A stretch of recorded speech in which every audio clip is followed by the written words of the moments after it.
and Jubal in the mornings. Second date update. The guy on the phone for a second date update today let his emotions get the best of him on his first date. And now I don't even know why he's on the phone to do a second date update. If I were him, I would not want to see this girl again. I actually don't even think I'd want to go in public again. It's that But bad? regardless, he emailed us and wants to do a second date update. His name is Keith. What's up, Keith? Hey guys, how's it going? Oh my God, Keith, I feel like you should be embarrassed for yourself, but I don't really know why yet. Yeah, Your email was crazy, man. I cannot believe what actually happened on your first date. We'll get into that in just a second. But first off, how'd you meet the girl that you want to call today? What's her name? Allison. Allison. So how did you meet Allison? We met through an online dating site. Okay, that's pretty normal. I just haven't dated very much, and my friends finally convinced me to start doing some online dating. And I tried a couple of like the free online services, and just they were terrible. I had terrible experiences. Yeah, the free ones are never good. He sounds like the memory is still haunting him right now. Oh yeah, PTSD. Like one girl I met within the first 5 minutes of our date, she asked me how much money I made. Whoa. Oh. Do you make a lot of money? I realize it's the first couple minutes we've met, but now I want to know. Yeah. Having flashbacks. And when I wouldn't tell her, she literally was like, all right, well, this is done. And she left, and it was over. Wow. I can't Okay. believe you even continued online dating after such a horrible experience. I know. And then the worst part is it didn't get any better. I met this other girl on a date, and she brought her dog, and I kid you not, she talked to the dog more than she talked to me. All right, so you've had a bad run. Yeah, on these free. So I finally was like, okay, I'm going to sack up. I'm going to pay for, like, a paid service because maybe the quality will be better, you know? So Right. Is this the first date that you went on off of that paid site? Yeah. Oh. And this one sounds like it went very well. I mean, at least for Well, you. Yeah, comparatively speaking, it started out great. Met Allison. We went to brunch.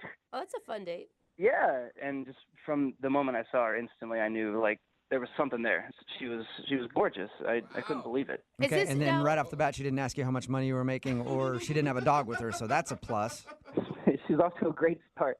But I feel like you've lowered your standards so much compared to the other incidences that you had. Yeah, I mean, I know my standards had been kind of lowered, but she was like better than I ever would have expected. She was smart, she was cute, she was sweet, and she just seemed normal. She just seemed like a normal person that I had a really great connection with, and it kind of caught me off guard, and I just was like starting to feel like overwhelmed, but in a good way. Like I was swooning, and Oh. I just got caught up in the moment, and that's when I think I messed up. Yeah. What could you Tell everybody what happened and then explain why you did this. Okay, just try and understand all the context. So we meet, we're hanging out, the date's going great, and it just keeps getting better and better and better. And she gets up to go to the bathroom. And at this point, I'm like, my heart is just like overwhelmed, like it's overflowing. I'm like, she's the one. Like she has to be. I know it sounds crazy, but I felt it. And so while she was in the bathroom, I decided to do something crazy. Oh no.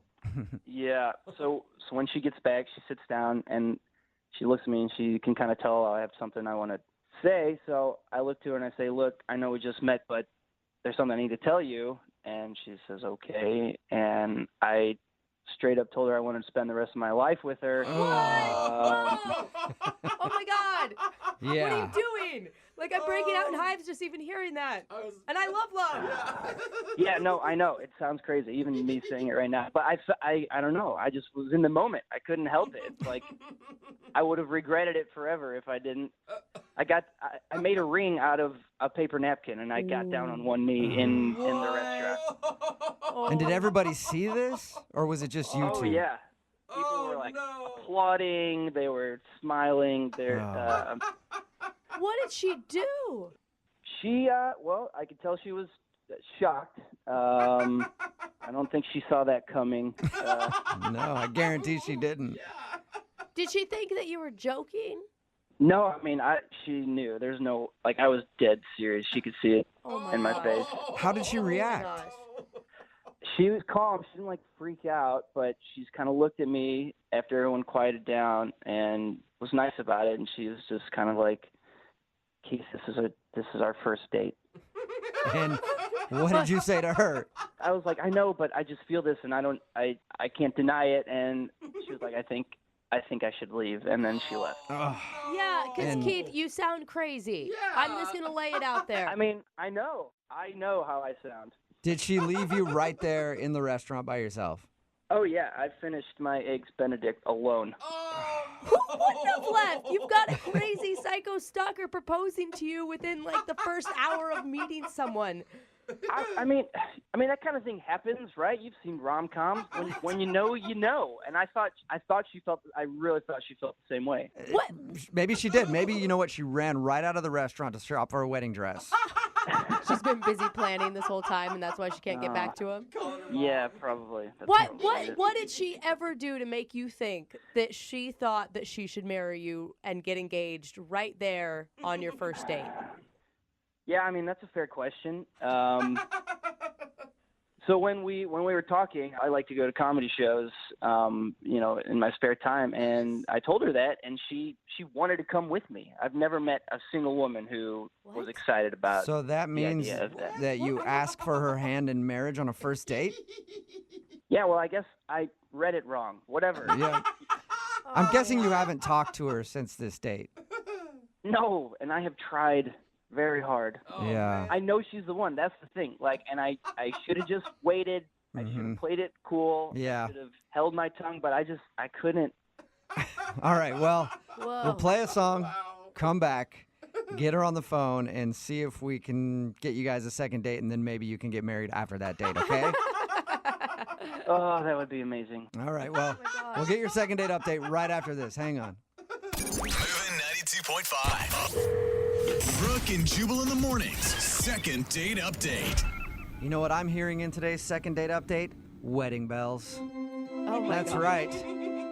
I feel like this is going to be the first ever second date update that ends with a couple getting married Oh, wow. live on the radio over the phone. Wow. If you just tuned in, Keith is on the phone. He wants to call Allison. They met online, went out for some brunch.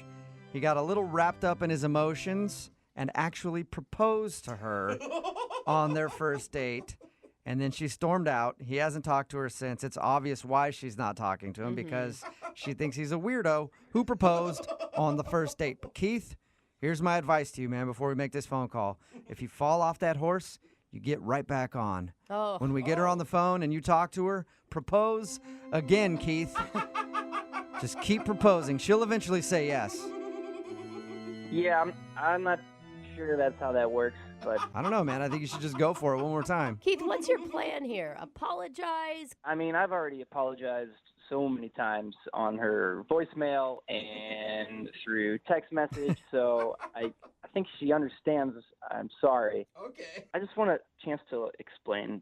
All right, here we go. I'm going to dial her phone number right now, okay? Look, before you call her, if you guys can have my back on this, I need all the help I can get. Yeah, So, you really do in this second date update. I'm not going to lie to you. You need all the help you can get. Okay. please. I'm dialing her phone number right now. Here we go.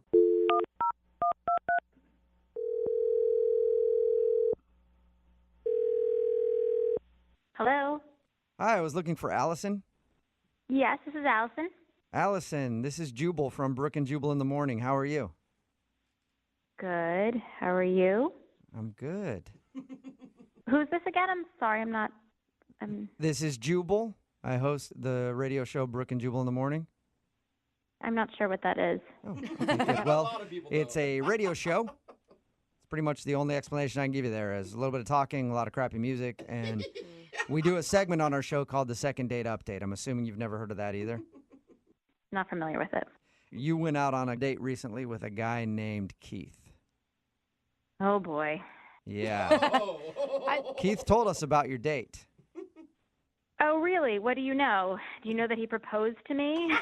We do. Yeah. Yeah, he told us all about that. He says that he feels bad, but he also wanted to get you on the phone and tell you that he liked you a lot and wanted to see you again. Really? Let me ask you a question, okay? How did you feel when he proposed to you on your first date? I thought it was really weird. I feel like that's an understatement. Definitely. Has that ever happened to you before? Oh, come on. No, definitely not. Was it scary, creepy, a little bit of both? It was crazy. I mean, when you picture getting proposed to when you're young, a little girl, you don't exactly picture it happening on the first date at brunch. You don't? No. Weird. Okay. So Yeah, he told us all about your date, and he said that he feels really bad, and he's tried to apologize to you, and he just wanted to be able to talk to you again to see if you'd go out with him. I mean, he should feel bad. What was I supposed to do? Say yes and marry the guy? you're so Right. dumb. Was there any part of you that thought like, well, it's romantic? No, I was completely shocked. It was one of those things where you just pause. It took me about 3 minutes to even get a reaction, and I didn't even know what to think. So I'm guessing that the reason you aren't calling him back for a second date is because of the wedding proposal. Was there anything else? Does there need to be another reason? I don't think so. That's enough of an explanation. You know, Keith did talk to us, and he doesn't sound like a weird guy. He just says he got caught up in the moment, and he was super excited because you're like the best girl he's gone out on a date with ever, and he handled it the wrong way. That's sweet that he says that, but I mean, we were vibing, we got along, we had, a good connection at first, and I felt a spark, but when he broke into tears and started proposing, I thought he was crazy. Yeah. I would Yeah, it changes things a little bit, changes your whole vibe. Mhm. Yeah. Allison, I do need to let you know that Keith is actually on the other line and wants to talk to you. Are you kidding me? No, I'm not. Hey, Allison. Oh my God. What do you want? I just want a chance to explain myself. I told you I'm sorry. I know that what I did was crazy. I know it was insane. I got caught up in the moment. I'm an emotional person, and I don't have a good excuse. I just got caught up in the moment. It's not the 1920s. I mean, you don't just meet somebody and marry them off in the afternoon. Yeah, no, you're right. I get that. But can you honestly say you weren't feeling anything? I can't be the only one who was feeling something. No, I was. I mean, I liked you at first, and you seemed normal, and I definitely felt the connection. But when you broke into tears and proposed, I just thought you were crazy. Okay, that makes sense. That's totally fair. I'm not crazy. I've had some terrible experiences dating in the past, and you were so cool and normal, and I just felt it, and I got lost in that moment. I got caught up in it. I feel like if that's the kind of guy you are, then who knows what other reckless decisions you'll make down the line. Oh, no. Dude, red flag is what she's saying. I understand. Yeah, I get it. I understand how that could be a red flag or how I could seem crazy and unstable. I'm not you want to call my friends, and I have people who will vouch for me. Just You want to supply references to Allison? I will. I think this is important. I don't want to lose this potential relationship just because I messed up on the first date. I mean, it's a shame because I liked him too. I'm just not looking to get married tomorrow. I'd like to date someone for a little while before we talk about marriage. So you did like him, though, before? Yeah, I did. Well, then why don't you give it one more shot and go out on another date? Would you like to go out on a second date with Keith? We will pay for it. Come on. Allison, before you answer, I need you to know I did watch a couple rom-coms on Netflix the week before we went out, so I was in an emotional place already. Blame it on the rom-coms. I love it. It's like Katherine Heigl just gets to his heart, man. Allison, will you go out with Keith again? Oh, I don't know. I mean, I don't know. This whole thing is just so weird. Come on. You cannot blame her, you guys. Allison, the only thing I'm proposing right now is a second date. I just want to do this the right way and forget about the first date and just move forward. That's all I'm asking. Allison, can you forget about the wedding proposal on your first date and go out with Keith one more time? I know that's a lot to ask, but do you think you can do it? It is. If you guys think it's a good idea. Wait. I do. I think it's a great idea. At least see one more time how he handles himself. I mean, he's not totally crazy. See, right there. You said he's totally crazy. I'm No. going to change my mind again. I'm going to go back to I said no. he's not totally crazy. Yeah, but He just got a little worked up, You're saying partially Uh. crazy, though. Everybody's partially crazy. And you can't find somebody that's fully sane. Yeah, no. I just can't. I'm sorry. I No? can't. Oh, man. All right. Come on. What happened? We were there, and then I don't know, man. I'm sorry. So close. What did we learn? What have we learned, though? Okay, this is all about learning. What did we learn from today's second date update? that love isn't real. No. That's so sad. We've learned that, Keith. but we've also learned no rom-coms before your next date, okay? Oh, Keith. Brooke and Jubal in the morning. Brooke and Jubal's second date update. The email we got in for today's second date update just said this in the subject line. It said, craziest night ever, with like 4 R's. So I know it had to have been crazy. And then I read the email, and there was property damage involved. So I agree. Sounds like a pretty crazy night. I don't know if it's the craziest night ever, but let's find out. Natalie is on the phone. Natalie, what's up? How are you? Hey, I'm fine. How are y'all? Oh, my God. You've recovered from your craziest night ever, I take it? Not totally. Like, I haven't fully recovered because the guy hasn't called me back. Oh. Oh, man. And what's his name? Paul? Paul? All right. And how did Paul give you the craziest night ever? So, my birthday, do it in style. We were just going around town having drinks and then go to our last place. And Paul is the bartender there. He is giving us free shots. Like, basically, he's partying with us, like, the rest of the night. And it's super fun. And he's, like, so cute. And, like, he's, like, the dreamiest bartender. Oh, my gosh. Okay, already you need to stop, okay? Paul is the dreamiest bartender to probably hordes of women. You realize that, right? Yeah, but that night, he was all mine. Okay. So, how many free shots did you get? I do not. I don't remember. Oh, Ooh, that's a really good night. All right. So you clearly have a good memory of Paul the bartender. Yeah, he had like these sleeves, like the arm sleeve tattoos. Oh, so yummy. Oh my God, he has so many red flags for me right now.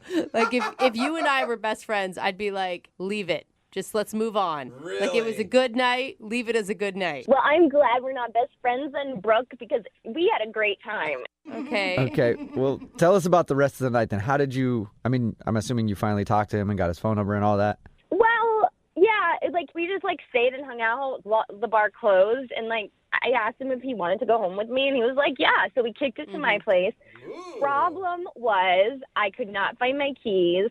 Didn't realize till later that I left them with my friend Tanner. Oh. But yeah, no keys to get into my apartment. And I was, tipsy and ready, to move on with the night. So I told Paul to kick in my door, and Whoa. he did, and he saved it. He kicked in the door. He's a Whoa. strong man. He really wanted to make that night happen too. Yeah, That he's is like, desperate times call for desperate measures. Yeah, this session's happening. What happened after he kicked in the door? Yeah, so then, we're, just making out, on the couch. It was nothing I'm ashamed of. We were just, having fun and, getting to know each other and kissing, and then I was tired, so I just passed out. Oh, no. Too many shots. So wait. How in the middle of making out were you when you passed out? I don't know. I just remember making out, and then I remember waking up. Okay. And did you wake up and look and see your door was kicked in and wonder what happened? Or did you remember some of that? No, because I woke up to police waking me up. Whoa. What? Yeah, no kidding. I am surrounded by police, and I'm the only one there. I have no idea who Paul is. It's super scary.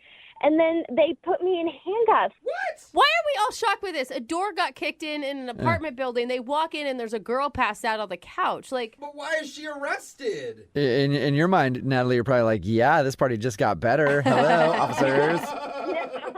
No, I needed some beauty rest. I was really shocked. Oh my God, I would have been scared out of my mind. What happened when they put you in handcuffs?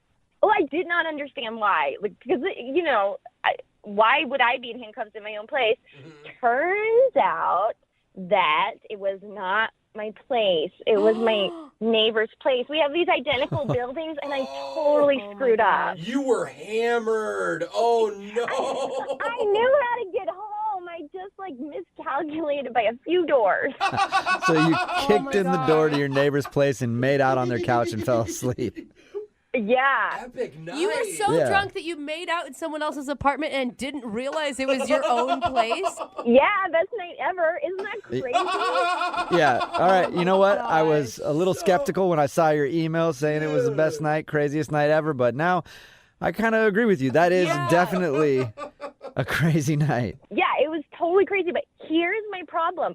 Paul wasn't there when I woke up, and I haven't been able to get in touch with him at all. Like, I've texted, I've called. I have no idea, like, where he is, if he's okay. Like, I don't know. I need help. Again, shouldn't you just leave this to craziest night ever and not pursue Paul anymore? No, because Paul, like, I feel like we had so much fun, like, that's just not normal fun. Like, he's super dreamy. Yeah. Any guy that will do a little breaking and entering on your behalf is definitely someone who you want to keep around for sure. I'm not even sure if Paul knows what happened. Like, it was so crazy waking up to police, and he doesn't even know that. Like, he would die over that story.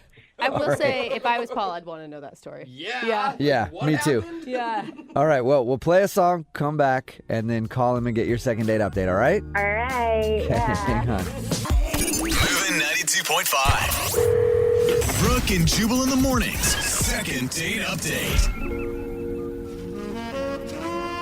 You know, some ladies like a little TLC when it comes to relationships. But Natalie's on the phone, and Natalie's the type of woman that prefers a little B&E. That's breaking and entering. Natalie can't get enough because that's how she spent her first date with the guy she wants to call today. His name is Paul, and she met Paul while she was out partying for her birthday. He's a bartender, and they went back to her place after the clubs closed down. Only problem is, it wasn't her place, and she was so drunk she didn't know that. It was right next door, I guess, looks similar. But she had him kick in the door, and then they made out on the couch, and she passed out. When she woke up, she was in handcuffs for breaking into her neighbor's house, and now she can't get him on the phone to find out why he won't call her back. All right, Natalie, you ready? Yeah, I want to know. You're both so cheerful after a recap like that. All right, cool. So I'm excited. you got arrested for breaking down your neighbor's door because you thought it was your house. No big deal. I'm super excited about it. Best night ever. Exactly. Do you think that, I mean, outside of the whole cop situation and the door breaking down, do you think that you did something embarrassing while you were drunk? I really don't think so. I mean, I'm pretty fun drunk. Yeah. And I still claim that I was tipsy, you know? Like, it was fun. Okay. I was tipsy. You still claim that you were tipsy, I was- although you went to the wrong house, had him break down the door because you couldn't get in, and then didn't even remember when he left or going to bed or anything. Okay, fine. I was extra tipsy. I was E.T. Oh, you were hammered, All right. but whatever. Okay, I'm going to dial his phone number right now and see if we can get him on the phone. Here we go. Yay.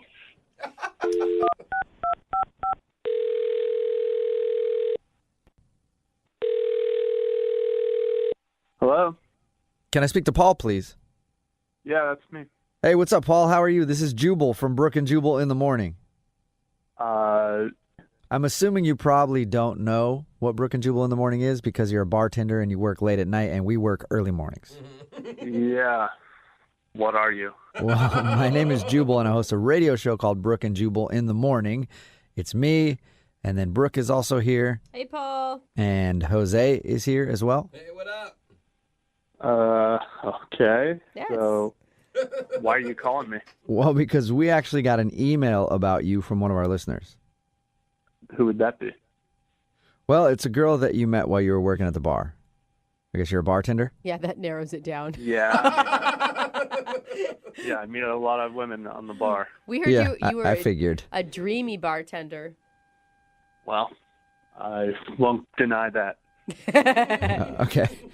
Well, yeah, I mean, I figured you'd meet a lot of women, but this one I think you would remember because you kicked down a door for her. Okay.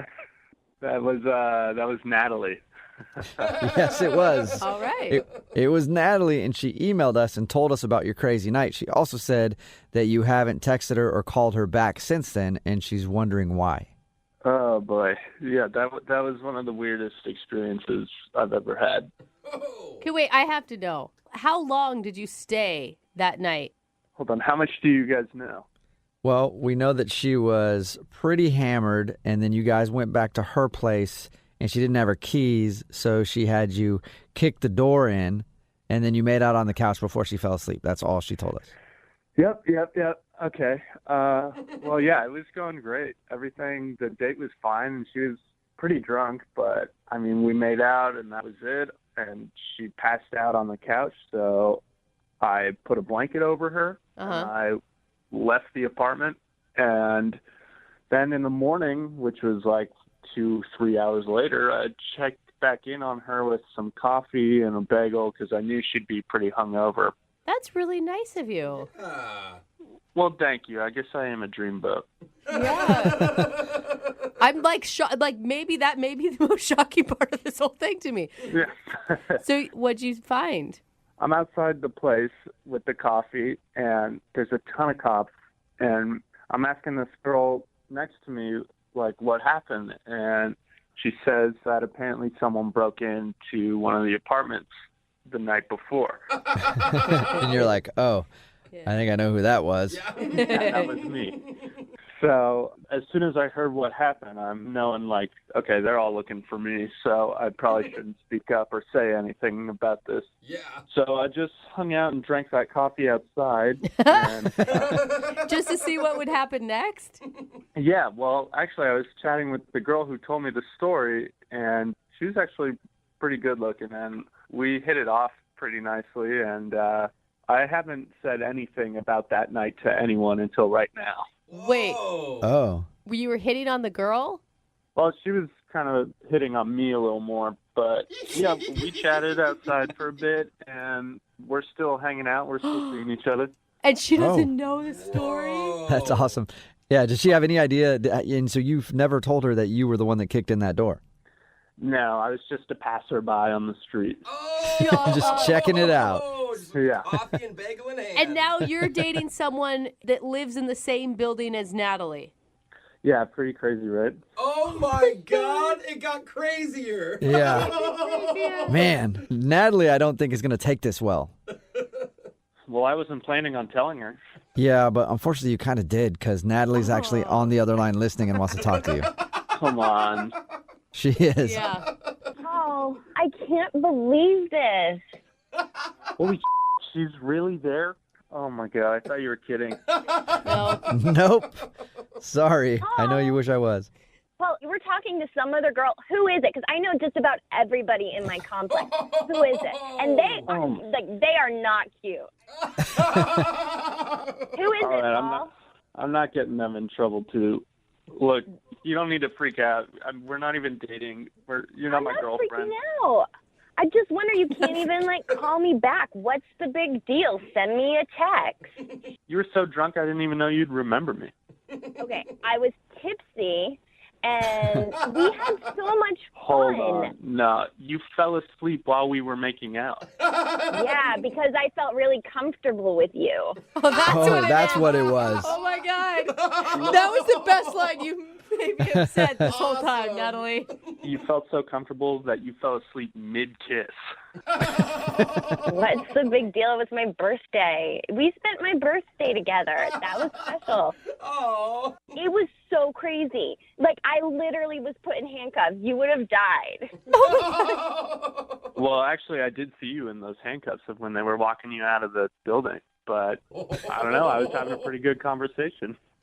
Oh, that's cold. What does she have that I don't have? Really, put us head to head. What does she have that I don't? Exactly. Can't even think of it. She hasn't fallen asleep while making out yet. Oh my God, you were just as tipsy. We did shots together. I will say, Paul, I mean, you must have liked her if you were going to bring her a bagel and coffee for recovery time. We had fun. I'll admit that, yeah. Are you exclusive with this new girl, or is it just still in the casual dating phase? We're figuring it out. Well, let's figure it out, too. I like her. I mean, isn't all this kind of weird for you, hearing that I talk with this other girl and everything? You really want to see me again? Yeah, I do. I mean, whatever. Life is life. Things happen. But I think we had something. And I just want to have more fun with you. Yeah, we did.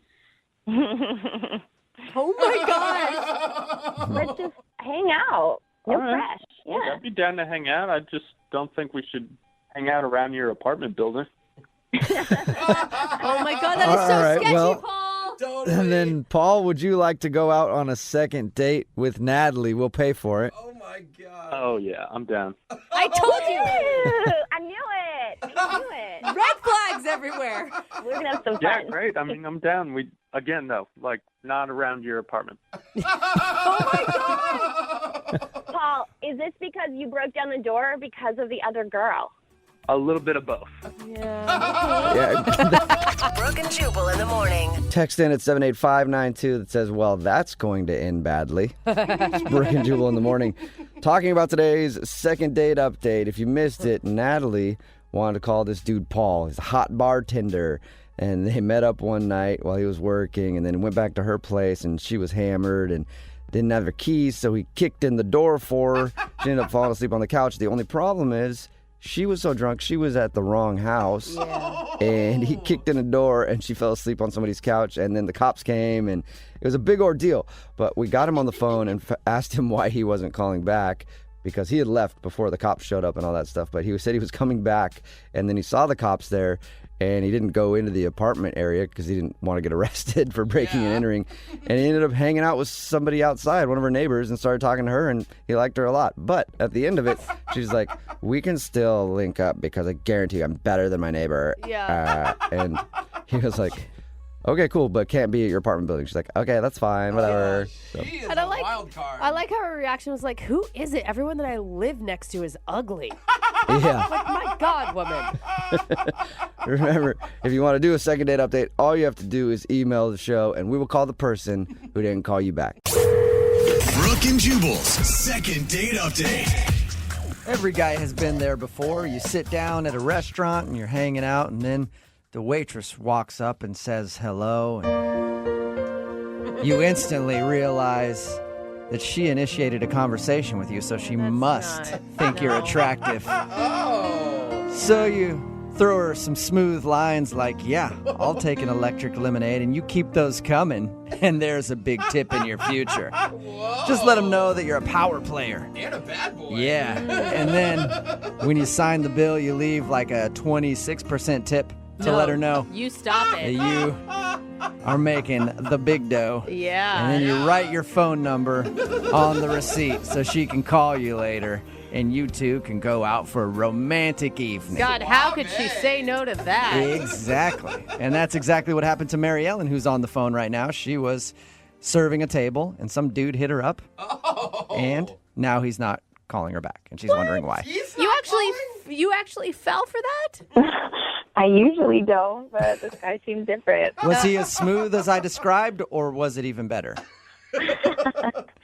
He was a little less smooth than that. A little less smooth. Yeah, he didn't drop the electric lemonade thing, did he? No, Yeah. definitely not. Yeah. That gets the servers every single time. Yeah, man. You stop it with your sugary drinks. So your email said that this guy was actually somebody who you waited on. How did that go down? How do you get your number? So he was super cool and definitely different than all the other creepy dudes that hit on me at the bar. What's his name, by the way? Tommy. Tommy. Okay. And you're at a bar while all this is happening. Yes, I cocktail waitress at a bar, and he was at one of my bar tables where I was serving food and drink. Oh, awesome. So did he actually ask you for your phone number or did he try the thing of like leaving it on the receipt?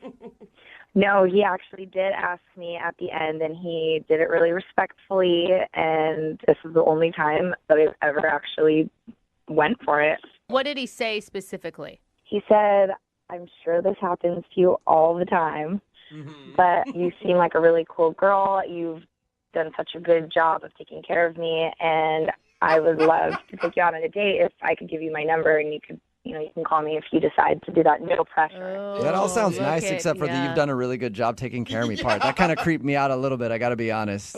No, it wasn't like that. It wasn't creepy.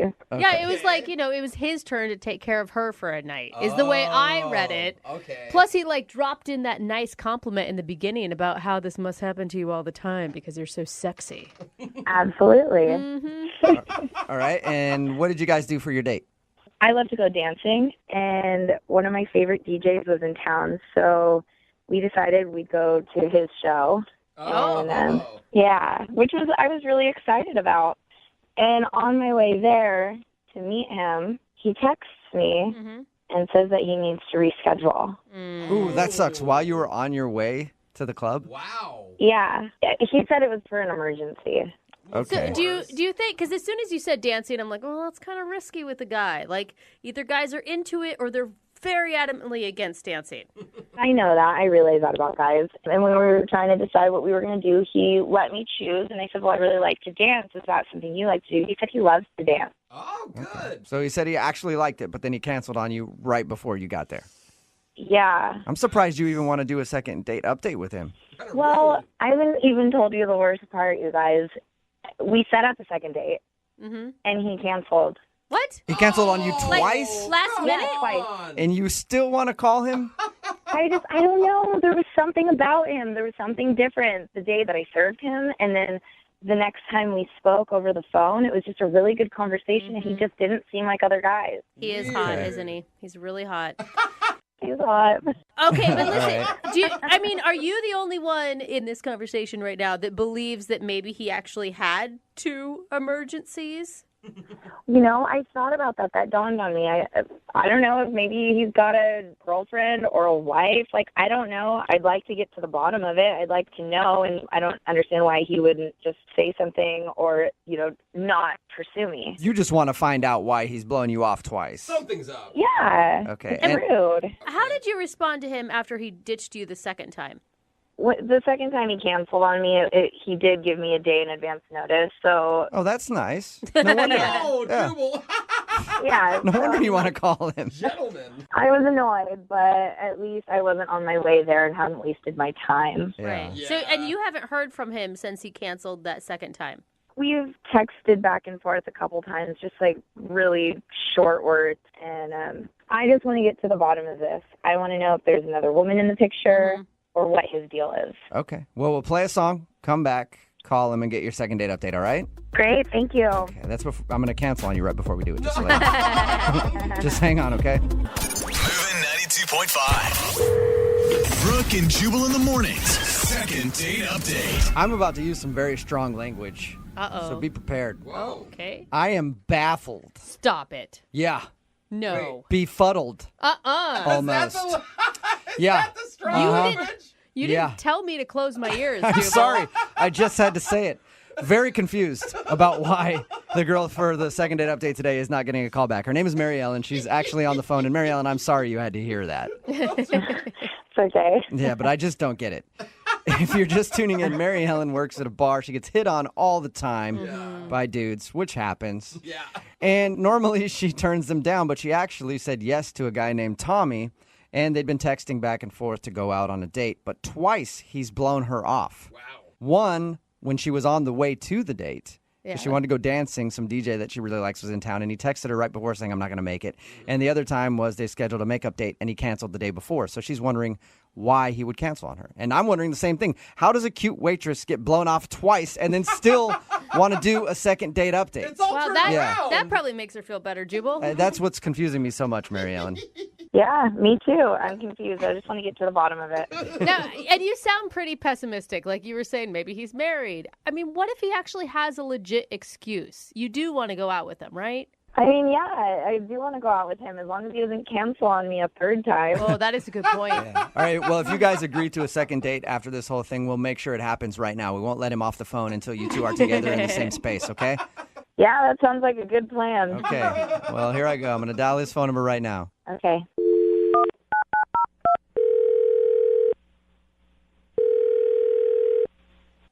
Hello? Hi, can I speak to Tommy? Yeah, speaking. Hey, Tommy, how are you? This is Jubal from Brooke and Jubal in the morning. I'm sorry, say that one more time. Hello? Hey, Tommy, this is Jubal from Brooke and Jubal in the morning. You there? Yeah. What's going on? I don't think that he meant that you Tommy, need to can you yell. hear me, Tommy? No. I can hear you, but I just don't know who you are. Oh, okay, good. I was worried you couldn't hear me. Tommy, this is Jubal from Brooke and Jubal in the morning. Are you familiar? Am I what? Are you familiar? Are you sure he Sounds- can hear us? Have you heard of Brooke and Jubal in the morning before? No. Oh, okay, good. It's a radio show. Great. Awesome. Yeah. We're calling you today because one of our listeners emailed us about you. Okay. Okay, are you curious to know who would email us? Uh-huh. I still feel like Tommy has no idea what's going No, on. and It- he well- doesn't sound like he cares. So, Tommy, you recently met a girl named Mary Ellen, right? Yes, Yes. I did. Why? How do you know that? Well, I know that because Mary Ellen emailed us to see if we could get a hold of you because apparently you've scheduled a date with her twice now and blown her off each time.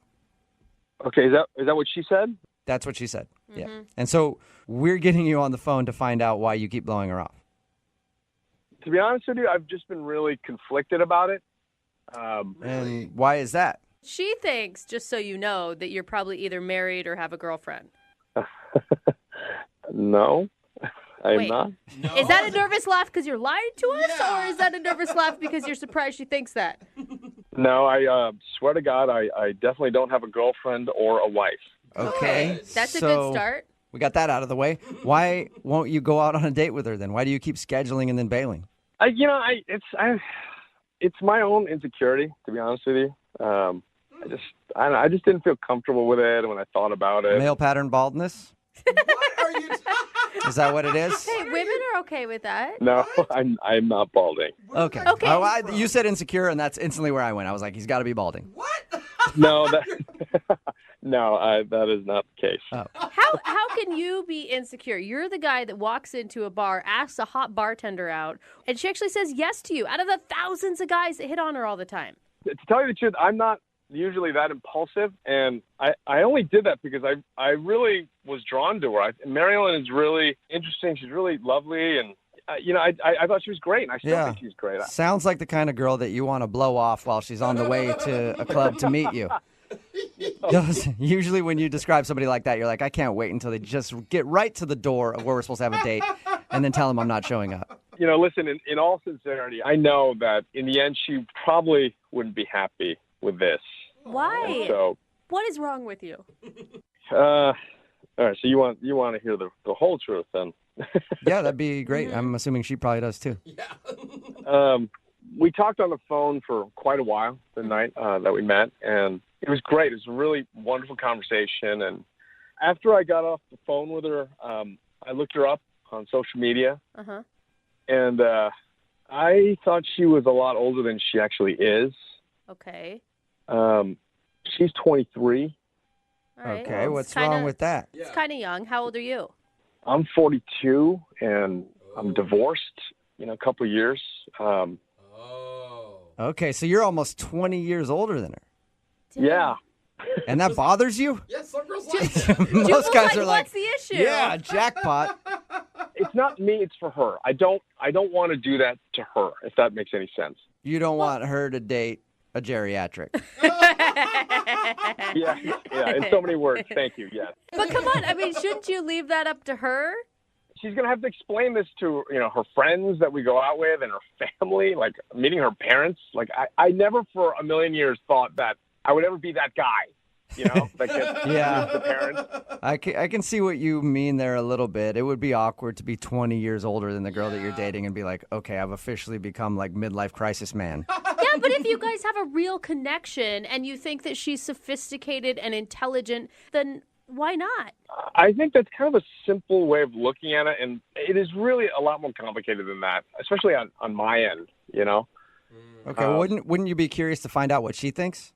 Not really. I'm not exactly proud to be in this situation. I think she's just kind of going to mock and ridicule me. Can you guys just tell her?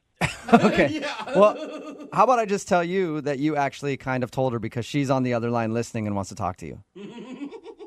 What? Yeah. Yep. Mary Ellen? Mm-hmm. Hi, Tommy. I thought she sent an email. I didn't know that this was a phone thing. I thought she wrote a letter. She did, and then we got her on the phone and told her to hang on while we talked to you to see if we could get the answer, and now it's time for her to talk to you. Yeah. That's one way to sum it up. I'm not really sure how to take this. Oh man.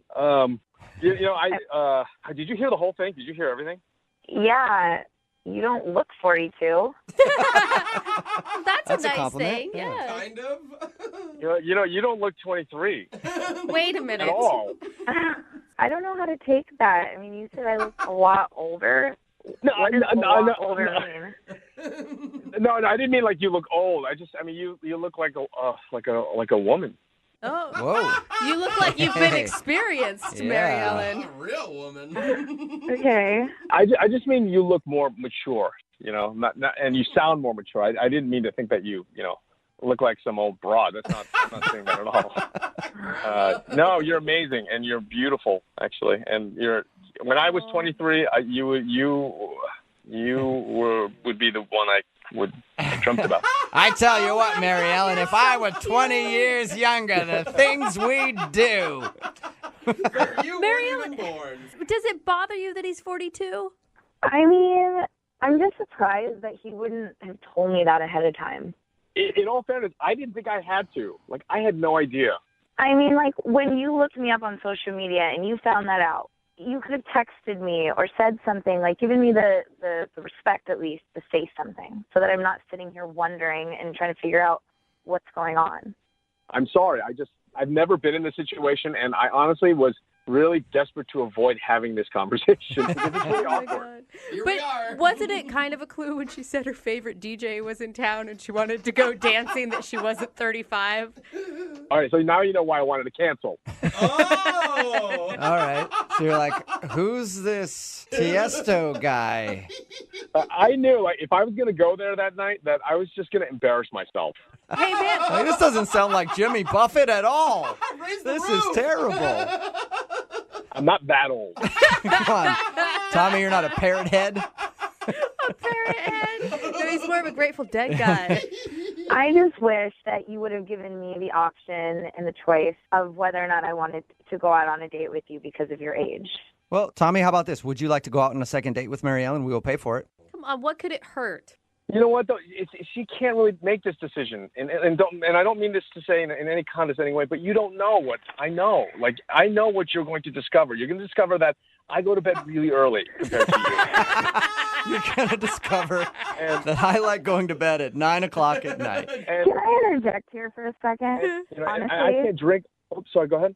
Sorry to interrupt you. I don't know if I want to go on a second date anymore. Really? Whoa. Yeah, after listening to all this, like, you can't make the decision for me, and you think you've got it all figured out, and if that's the case, I don't want to deal with that anyways. Wow. That's a good... It kind of sounds like we're gotta listening to a respect that. daughter and her dad argue. You don't know how I feel. I know everything. You think you know everything. Oh, my dad is in his 40s, so that's one thing. Oh, my Man, God. That this is just keeps getting weird. better. Brooke and Jubal in the morning. Text in at 78592. This guy's an idiot. I'm 46 and not old. Yeah. He's an idiot. You know, you're not old to 42-year-olds. Yeah. Talking about today's second date update. If you missed it, Mary Ellen wanted to call a guy named Tommy. She was actually waiting on him, and he asked for her phone number. She gave it to him. They went out on a date. The reason he wasn't calling back was because on the date, he found out that she was actually 23. Yeah. He thought she was older, and he's in his 40s. So he felt like she was too young to date him. Wow. Yeah. Which is strange because normally it goes the other way. Like a Yeah. 40-something-year-old dude gets to go out with a 23-year-old, and they're like, yeah, I'm the man. Totally. Dude, it's so gross when they act that way, though. Yeah. he was really condescending to her, though. Like, you don't know what you want. Yeah, he really was at the end. Not Yeah, trying, though. I know, but she was an intelligent woman. Like, she can make her own decisions. Yeah, she sounded like she was put together and Right. and was like, yeah, I don't mind dating a 40-something-year-old until the end of it after he said that. Like, look, I can't make the decision for you, but I've got to tell you, you don't know what you want. She's like, yeah, screw you. Yeah. Remember, if you want to do a second date update, all you have to do is email the show, and we will call the person who didn't call you back. Persistence usually pays off. That's why if you want a second date update, all you have to do is just email us a bunch and basically beg, and we'll eventually do it. So persistence pays off or gets you a restraining order, one of the two. Yeah, that's what happened with Matthew. Matthew pretty much has emailed us nonstop begging us to do a second date update. Matthew, begging isn't a very, attractive thing. What's going on? Fair enough, but this is really important to me. I've met an absolutely stunning and wonderful, wonderful woman. What did you like about her so much? Everything. Ever since we met, it's 2013, so say what you will, but we met online. Yeah. And every single message just got better and better with, like, having common interests and our plans for the future and where our careers are headed and with children and everything. Whoa. I just could feel my heart growing, with each interaction. And I just was kind of falling in love with this chick. What's her name, by the way? Her name's Elizabeth. Elizabeth. So obviously I had to meet her, and we set up a date. Where'd you guys go on your date? I invited her over to my place, and I set up a really, really romantic rooftop dinner. I had the tux. What? I hired a chef. There was music playing, the whole nines. And when she walked up and saw everything set up, she kind of took a nice deep breath. She seemed shocked by it, and it was wonderful. She's like, am I on The Bachelor? What was she? Was she wearing a full gown? No. She was dressed very nicely, but I was certainly to the nines. Okay. Oh, man. Outdressed his date. Did you warn her that you were going to wear a tux? No, it was all a surprise. What was her reaction to all of this craziness? She seemed to really enjoy it and be appreciative. I mean, she was a little bit kind of like, wow, this is a lot of planning and everything. But after she kind of got acclimated to the space and everything, It sounds like you just took a puppy home after it got used to the space. All right. Sorry, continue. Well, I mean, it's a lot to take in. It was, I thought it was really lovely. What was your line? I feel like you probably had some lines planned out for this girl since you had such high expectations. I didn't have any lines planned out, but, well, I wrote some lines. I wrote her a poem. Oh, of course. Really? A haiku? Shakespeare. Yeah, why not? Let's hear the poem. Yeah. Oh, you guys want to hear the poem? Oh, Yeah, absolutely. Well, all right. It's pretty simple, but I think it's nice. All right. All right, here we go. L is for the laughter we will always share. O is for the options to show you I care. V is for the visions of hope stirring in my head. And E is for everything we'll do together before we're both dead. I am sold. When did you deliver the poem to her? I delivered the poem right after we had dessert. You don't think maybe that's a little much? Dude. It's always good to talk about death in your first date, Yeah. you know? What did she say? I just, no, y'all are naysaying my poem. I think that you guys just don't understand what it's like to be in love with someone. What did she say? What was her response? She said thank you, and she seemed to enjoy it. She was smiling. And then she hugged me and said that she'd be in touch and that the whole evening was really romantic, and she was appreciative of it. But no kiss? No kiss, but that doesn't mean anything. I think it means a lot. It means a whole hell of a lot. After you go through the trouble of doing all that and a poem and everything and you don't get a kiss, it might mean it kind of rubbed her the wrong way a little bit. Well, I'm not playing for the moment. I'm playing for the future. You are the most optimistic man I think we have ever come across. Yeah. So, Can't phase him. what are you hoping to tell her if we get a hold of her? I guess. I just want to tell her that I'm still thinking about her and that I would like to have another date with her. Okay. All right, you ready to give her a call then? Yeah, I would love to. I would love that. All right, here's my little poem. H is for hold. O is for on. And then I don't have anything else to go with for like 3.5 minutes. So hold on for like 3.5 minutes, and then we'll call her and see if we get your second date update, okay? Okay, I'm looking forward to it. That was beautiful. Moving 92.5. Brooke and Jubal in the mornings. Second date update. You know, a lot of women would love a date like Matthew planned for Elizabeth. Maybe like 4 or 5 months into the relationship, though. Not on a first date. If you missed the first part of the second date update, what we know about Matthew's date is he invited Elizabeth up to his rooftop deck, hired a chef, dressed in a tuxedo. What else did you do, Matthew? I had music playing, and I had the sunset timed out perfectly with dinner. It was all, you know, Matthew. kind of, yeah. What's the main thing that you did, though, at the end of it? I read her a poem that I wrote. He wrote a poem for her at the end of the date. I forgot to ask. Did you drop the L bomb? Well, in the poem, yes. Oh. Remember, L is for, O is for. It's all Yeah, love so it's there. spelled out love. Yeah, it's spelled out love, right? Have you done this before for girls? Is this your thing?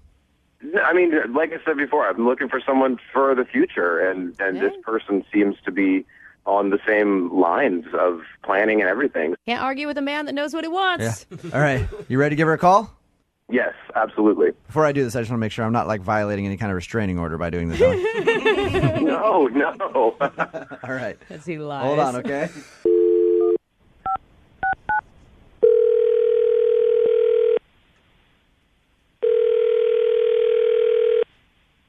Hello? Hi, is Elizabeth there? Is this her? Hey, how are you? This is Jubal from Brooke and Jubal in the morning. I'm moving 92.5. Okay. Hi. Any idea why I might be calling you? No. Do you remember going on a very elaborate first date on a rooftop deck with a guy in a tuxedo, a personal chef, music, a poem at the end? Yeah. I wouldn't think you'd forget that. Yeah. No, I didn't. So Matthew emailed us to ask why you're not calling him back. He really wants to go out with you again and wonders if he did something wrong or if maybe the date was too much. I mean, it was the craziest first date I've ever had. It was so over the top. Were you surprised in a good way? What were you feeling? I mean, I'm not used to that, and it felt a little like I was being set up for something. I don't know. It felt weird. It felt not real. Mm-hmm. Right. Did you hear about the poem? Yeah, I did. I was just about to ask you what you thought of that. I don't know if he made it up or he just recited it, but that part creeped me out. Women just don't appreciate romance anymore. Oh, my gosh. It's so upsetting. Yeah, it's weird how we get freaked out when you tell us you love us on the first date. I'd be scared that he had duct tape somewhere. I was like, oh my God, is there going to be like a priest that pops up and performs a marriage ceremony? Like, he was like ready for me to move in with him. Hey, Elizabeth, Yeah. I should let you know that Matthew is actually on the phone with us and heard everything you just said. Hi, Elizabeth. How are you? Shocked, I guess. Well, based on your description of the overtopness of the date, I guess you're probably not surprised that this is happening either, huh? Good point. You were listening. Oh God, I'm embarrassed. Why? You don't need to be embarrassed. I'm not trying to embarrass you. I'm just wondering, listening in now, you said that people don't normally do this kind of thing, and my whole motivation was to make the evening special and different and out of the realm of normality. Well, it was different. This is the kind of a person that I am, and I guess that through all of the talking online, I felt that we had made a really great connection. I really appreciate like the effort you put into it. It was just too much. I just feel so. I don't know. So what would you like to do when we get together next? Oh my gosh, Matthew. I'll let you make the suggestion, and we'll do it your style. Positive thinking. Dude, he has nothing but positive thinking. He needs to slow down a little bit. I don't know what to do or say right now. I don't know. Matthew, do you feel like you're maybe pressuring her a little bit too much? The goal is not to pressure anyone, of course, but you guys are talking about positive thinking like it's a negative thing, and that's kind of blowing my mind. You're telling her that you're going on a date again instead of even asking her. Like you said, it's positive thinking. I speak in a way that leads toward what I hope to achieve. You know what? You're a direct man, and when you want something, you go after it. You never take no for an answer. Matthew is a go-getter, and Elizabeth, Matthew wants you. I'm not. That didn't help, did it? I think I would prefer to be friends or something. Oh. Well, I mean, friendship is the basis of any relationship, right? So, Elizabeth, don't lie. You do not want to be friends with him. You are just afraid to be mean right now. Now you're just leading the poor man on. Be honest with him. Okay. No, that's not fair. See, this is where I feel bad for you, Matthew, because guys can't win either way. Like, you can either be too much, like, not show that you're interested, and then girls are like, he didn't even seem interested in me. Then when you actually go, hey, I like you so much that I'm going to hire a chef, I'm going to write a little poem, I'm going to do it big, and then the girl's like, that's way too much. Okay, yeah, there's some sort of happy median in between the two. You realize that? Well, I don't know. Brooke, you tell me. Is your typical date being taken out to a sports bar to sit next to a guy who's going to be yelling at a television screen, or do you want somebody who's going to be focusing on you and learning about who you are? Okay, but here, ask Elizabeth. Ask Elizabeth, because Elizabeth, do you feel like he learned anything about you, or did you feel like he was just trying to plan a future with you the entire time? No, I don't feel like, Matthew, I don't feel like you're getting to know me at all, and not everything is like a tuxedo night. Okay, well, at this point, I'd like to say that you're going to go out on a second date with Matthew. We're going to pay for it. What do you think? What do you guys think I should do? I think that you're going out on a second date with Matthew. No. We will pay for it. Really? You need to give him another shot. I'm on Jubal's side. Yep. Of course you are, Matthew. Matthew, do you understand that you were too over the top? Yes, absolutely. I understand. I've learned a lot from this experience, for sure. Elizabeth, he's learned from his mistakes, and he's ready to take you out on a normal date. We'll pay for it. Do it. He just makes me, no. He makes me sound like you're about to say he makes me squirm. Sorry, Matthew, no. All right, I guess that I'm learning that the ladies just want to be treated super regular. Yep, they do. And that's what I've been trying to tell dudes forever. Why do you guys just treat them regular? All right? Make it easy on yourself. Keep everything as average as possible. Yeah. Oh, That's my what gosh, I've learned you today. Do something nice, but don't go so far. If the poem was better, you'd probably go out with him again, right? Let's just face it, the poem sucked. Brooke and Jubal in the morning. We get a lot of emails in for the second date update that describe people going on some pretty strange dates. And normally, they sound terrible to me. I always think that they're really bad ideas. And today's is one of those, but it actually sounds really cool to me. Okay. Really? So it's probably super weird. Yeah, then it's like they went to a cemetery and dug Well- up old bodies. For some people, they might feel like it's a cemetery. They went to an airport. They weren't flying anywhere, but they went to the airport for their date. You can't even get into the good restaurants if you don't have a ticket. We'll get into what specifically they did at the airport in just a second, but first, I want to find out more about the dude she went out with. Her name's Hillary. Hillary, what's up? Hi, guys. How are you? Not too bad. This sounds so weird. Was the airport date your idea or his idea? I kind of came out between the both of us organically. We'll get to the date in just a second because it's weird. But anyway, the dude that you want to call today, what's his name? His name is Rob.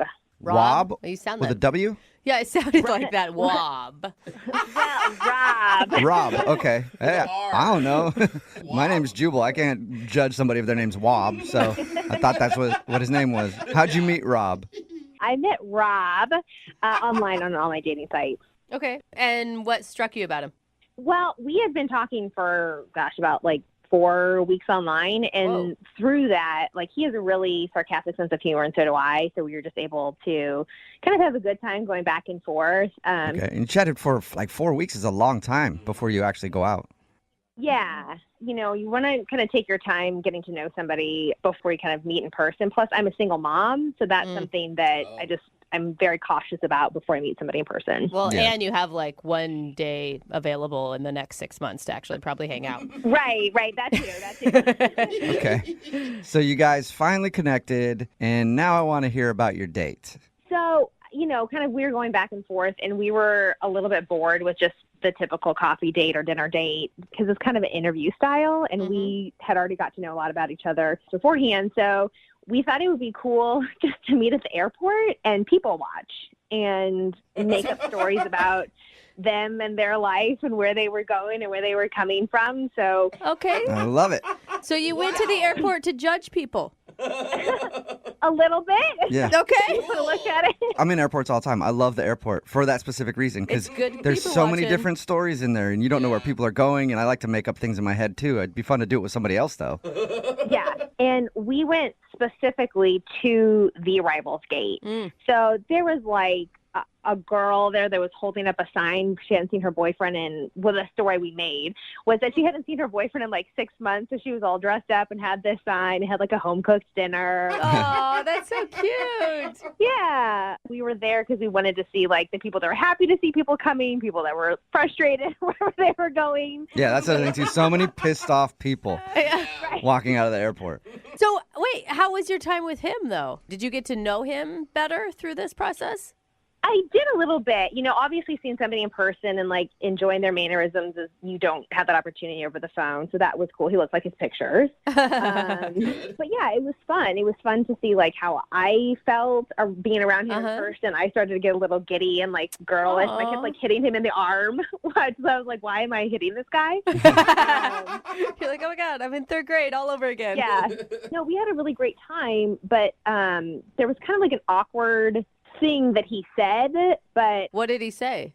Well, there is this guy who, it was pretty clear he was a bodybuilder, like this huge hunk of a man, that came through. And Rob leaned to me and he was like, oh, I bet that guy's, coming into town to cheat on his wife and he's looking for his mistress right now. Whoa. And it threw me off because I had shared with him that one of my exes is a bodybuilder who had cheated on me. Oh. So But you shared with him before he made that comparison? Yeah, like in passing. I mean, we hadn't gone through like the details of the depths of our past relationships, but I had said it in passing. I feel like that's kind of rude. I don't know if he was like making that as passing, kind of like a haha, remember, or if he just completely spaced and just said it like on his own. What did he say? What was his response? Was he embarrassed? He was embarrassed. I mean, we had a great rest of the time. It was a little awkward moment. Like, so in my head, I'm thinking maybe he's comparing himself to that guy we saw at the airport because they look totally different. Yeah, but we hate that guy. He cheated on you. Right. We hate him. We don't like him at all. But he had a really great body. Okay, I see. I know if I was Rob, the dude you were on a date with, and I made a comparison like that, I would have been sitting there awkwardly because I would have felt bad. I'd been like, damn, I didn't mean to bring that up. Yeah. It definitely was a little awkward, but I felt like we got back on track. Like later on, we left the airport. We went and got some drinks. After drinks, we shared some smooching. This all sounds so positive. Yeah. You guys even And kissed? so afterwards, we've had a phone call and we've texted a little bit. Mm-hmm. And I feel like he's kind of pulling away, which is fine because we're not, in this committed relationship. But if you like somebody and you kind of want to spend more time with them, I would think that you would put a little bit more effort and see them more than just once in person. So you think he's blowing you off? Yes, I think he is blowing me off. Okay. Well, we'll play a song, come back, and call him and get your second date update, all right? Okay, cool. Okay, hang on. Moving 92.5. Brooke and Jubal in the mornings. Second date update. Hello, ladies and gentlemen. This is your Captain Jubal Flag speaking. We're about to embark on a second date update. Just want to let you know things could get a little bumpy and we might experience some turbulence, so we encourage you to keep your seatbelt on through the whole flight, even if the sign is illuminated. Also, we've never flown a plane before, so we're probably going to crash and die. Wait, what did you just say? Probably going to crash and die because I've never flown a plane. Oh, dang it. Why did I introduce the second part of today's second date update like that? Well, it's because Hillary is on the phone, and she went on a date with a dude named Rob, and their first date was to the airport. They actually met up online, went to the airport to sit there while people were arriving, and then they had fun talking about people and making up stories of why they were coming into town. And she said it was great, except there was an awkward moment when some big buff bodybuilder dude walked off, and Rob, her date, was like, I bet you he's getting into town to see his mistress to cheat on his wife. And it seems like Rob may have forgotten that Hillary actually had something like that happen to her. With a bodybuilder. And then it was all awkward after he brought that up for a little bit, and Hillary's not sure if he was just feeling bad or what. Anyway, they texted back and forth a little bit, and now he's not really getting back to her. So we're about to call him and find out why. I mean, you said you're a single mom. He knew that going into the date, right? Oh, yeah, that's not anything that I hid that was on my profile. We talked about it. Something else that could have shocked him. Yeah, I don't know. I mean, it's hard to find good guys out there and connect with. So it's totally blowing my mind because there was a spark. I don't know what's going on. All right, well, we'll see if we can get him on the phone and maybe get that spark to grow into a big, huge flame again. Why are you so weird when you say things like that? Oxygen helps fire, so I'm going to blow on his spark a little bit. Don't blow on anybody's anything. You know? Leave his spark alone. All right. Yeah. I'm dialing his phone right now, Hillary. Thank you.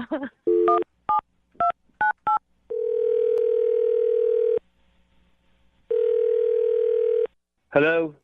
Hi, is this Rob? Yeah, this is Rob. Who's this? This is Jubal from the radio show Brooke and Jubal in the morning. I'm not interested if you're trying to sell me something or... No, I promise you I'm not trying to sell you anything. I'm calling from a radio show. Why are you calling me? Because we do a segment on our show. It's called The Second Date Update, and you went out with a woman named Hillary recently. Yeah. Yeah.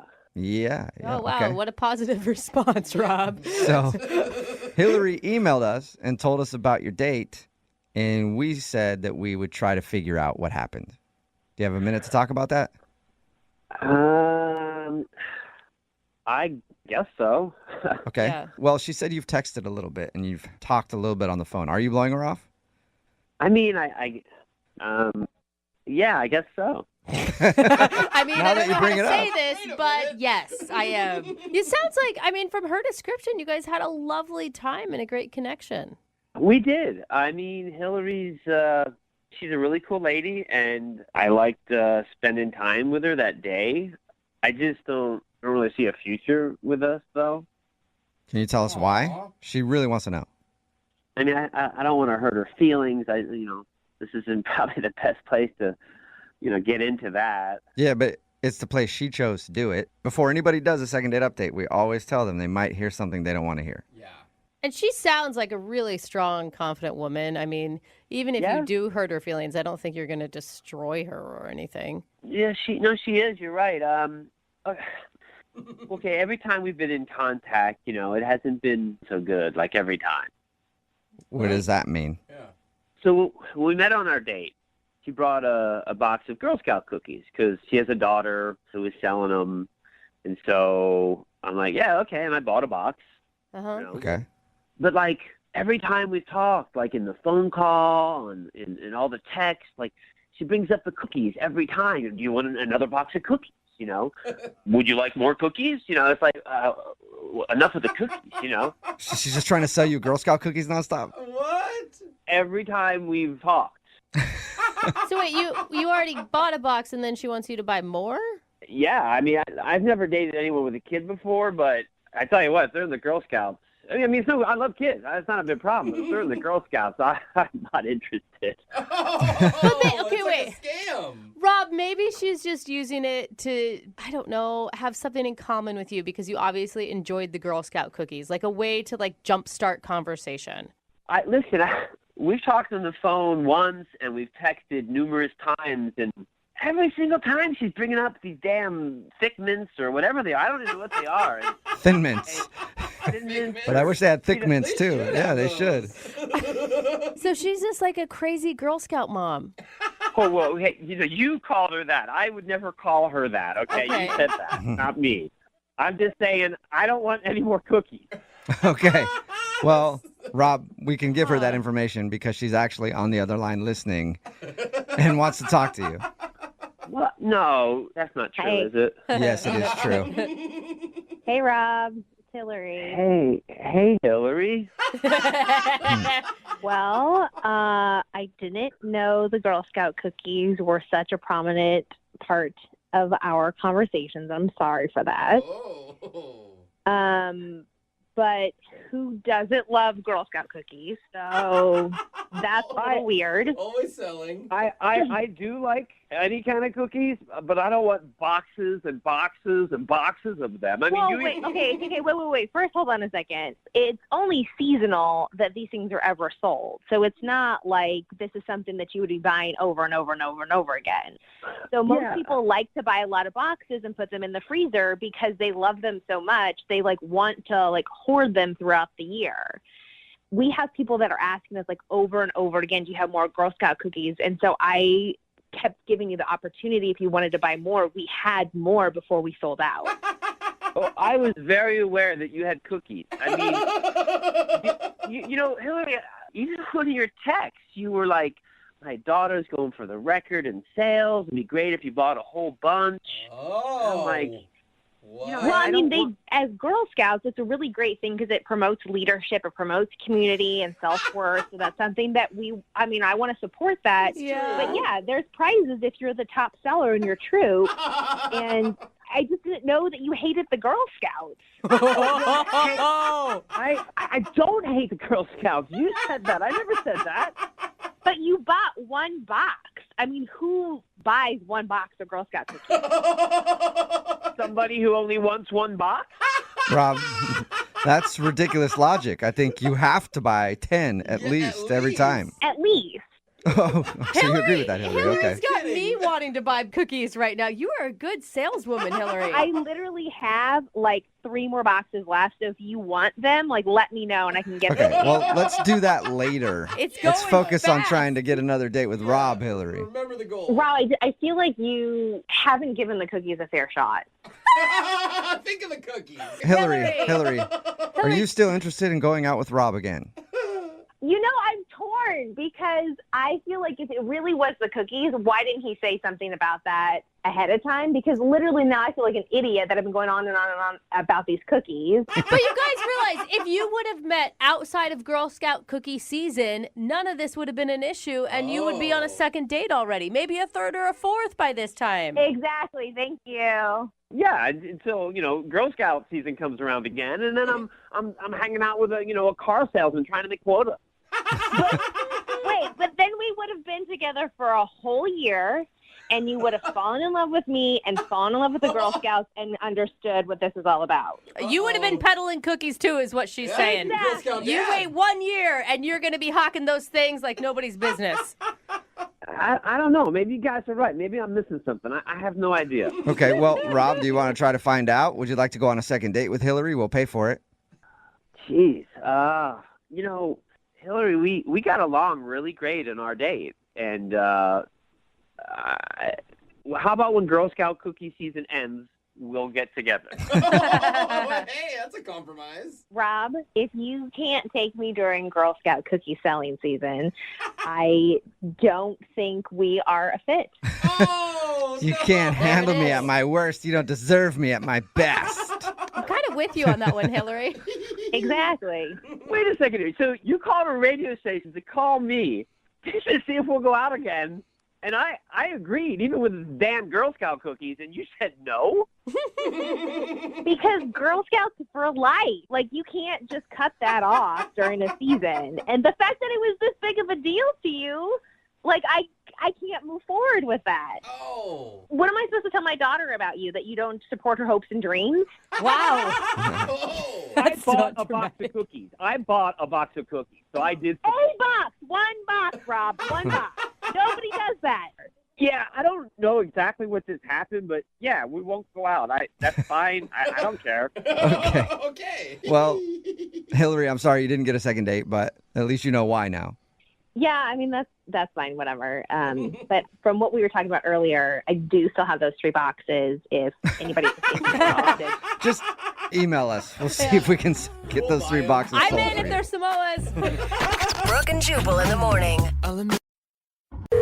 Brooke and Jubal's second date update. You ever schedule a date with somebody and then show up and that person isn't there, so you just go out with someone else? No. Yeah, me neither. Never happened to me. But apparently it happened to Sean, who's on the phone for a second date update right now. Find out how that happened in just a second. But Sean, what's up, man? How are you? Good. Thanks for taking my call. I'm curious what you guys think. No problem. Thank you for your email. You had an interesting situation with your first date. Sounds like it. Yeah. So it was a Tinder thing, and her name is Kate. We had a little flirty thing going as it happens up top, and then I offered to take her out, and she agreed. Mm-hmm. And I go to show up, and her roommate answers the door, and I'm like, is Kate here? I'm here to pick her up. And she kind of just freezes a little and is just like, sorry, I'll be right back. And so she just shuts the door and leaves me kind of hanging there, and then comes back, kind of takes a deep breath, and she's like, yeah, a bit of a mix-up here. Kate's actually out with another guy. Whoa, that's a lot of information. Why wouldn't you just, horrible roommate, why wouldn't you cover for her? Yeah. I don't know. I was kind of mortified. And I was like, all right. Wow. Yeah, what did you say to that? Yeah, you don't really say much. I was kind of kicking my heels a little bit, just kind of like, Yeah, what do you do? And she goes, I'm not up to anything. Maybe we could just hit the bar down the block or something. Dude. What? And I'm like, no, I don't want this like a pity date or something. Like, she legitimately felt bad for me. Like, I was She's like, oh, you should be dating somebody. I'll go out with you. So I kind of reluctantly agreed. Okay, and, but, I mean, you were attracted to her, so you agreed, right? Yeah, she was cute. It's like a blind date, kind of. Okay, well, what happened? Well, we went to the bar and we had a few drinks, but she couldn't get off this, I'm so sorry. Oh, God, that's so awful. I would kind of really wanted to forget about it. Yeah, that'd be annoying. Yeah, you're like, do you have to keep harping on it? Can we just hang out and you not remind me that I was just stood up? Yeah. You're drinking cheers to you being so poorly stood up. Oh, that is lonely. Yeah.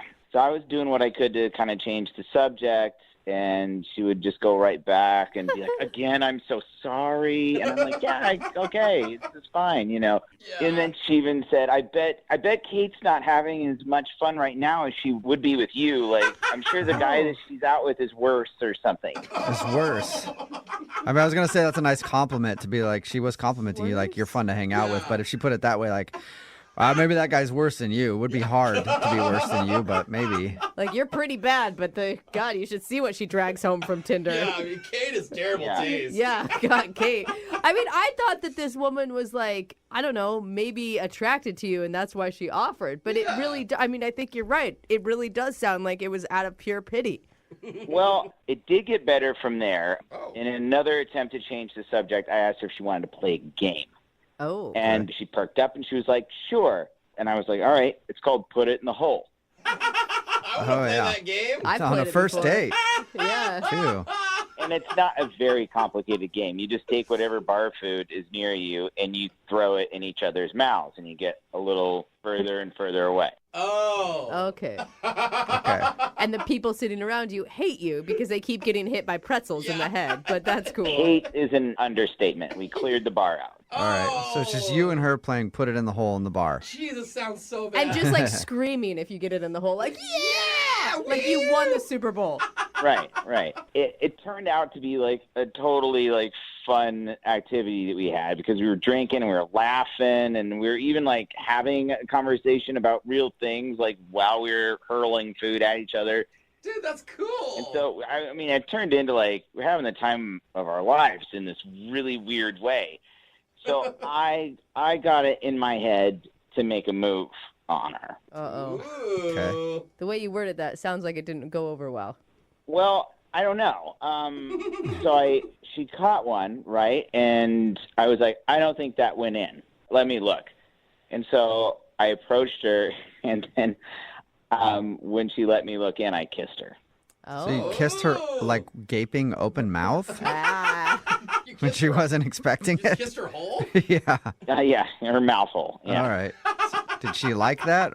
She did. Awesome. So the night goes on, it gets a little fuzzy, and she wants to go home, and I'm like, I gotta not try to like take her home at this point, even though it kind of goes against everything. Yeah. Right. And so I took her home. There wasn't a kiss at the door, but we were laughing, and I was like, I should go. And the next day, I texted her once, and I called her once, and I heard like absolutely nothing. And I thought after a date like that, I would totally hear something. Oh. And I don't know if she was like felt like she was stepping on Kate's feet or like I don't. It's just so weird that a night like that, I'm just getting like ghost. Do you think maybe the roommate like got mad at her for going out with you?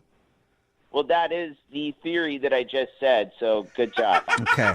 Yeah, but Note to self: pay attention more. I don't know. Kate didn't care enough to even be there when you guys were supposed to be on a date. I don't think that she'd be that territorial. Yeah, she sounded like it has great chemistry. I don't know. I just see her, like, if the roommate came, saw you at the door, then said, hold on, I got to check, and then goes back. She obviously, I feel like, checked in with Kate somehow.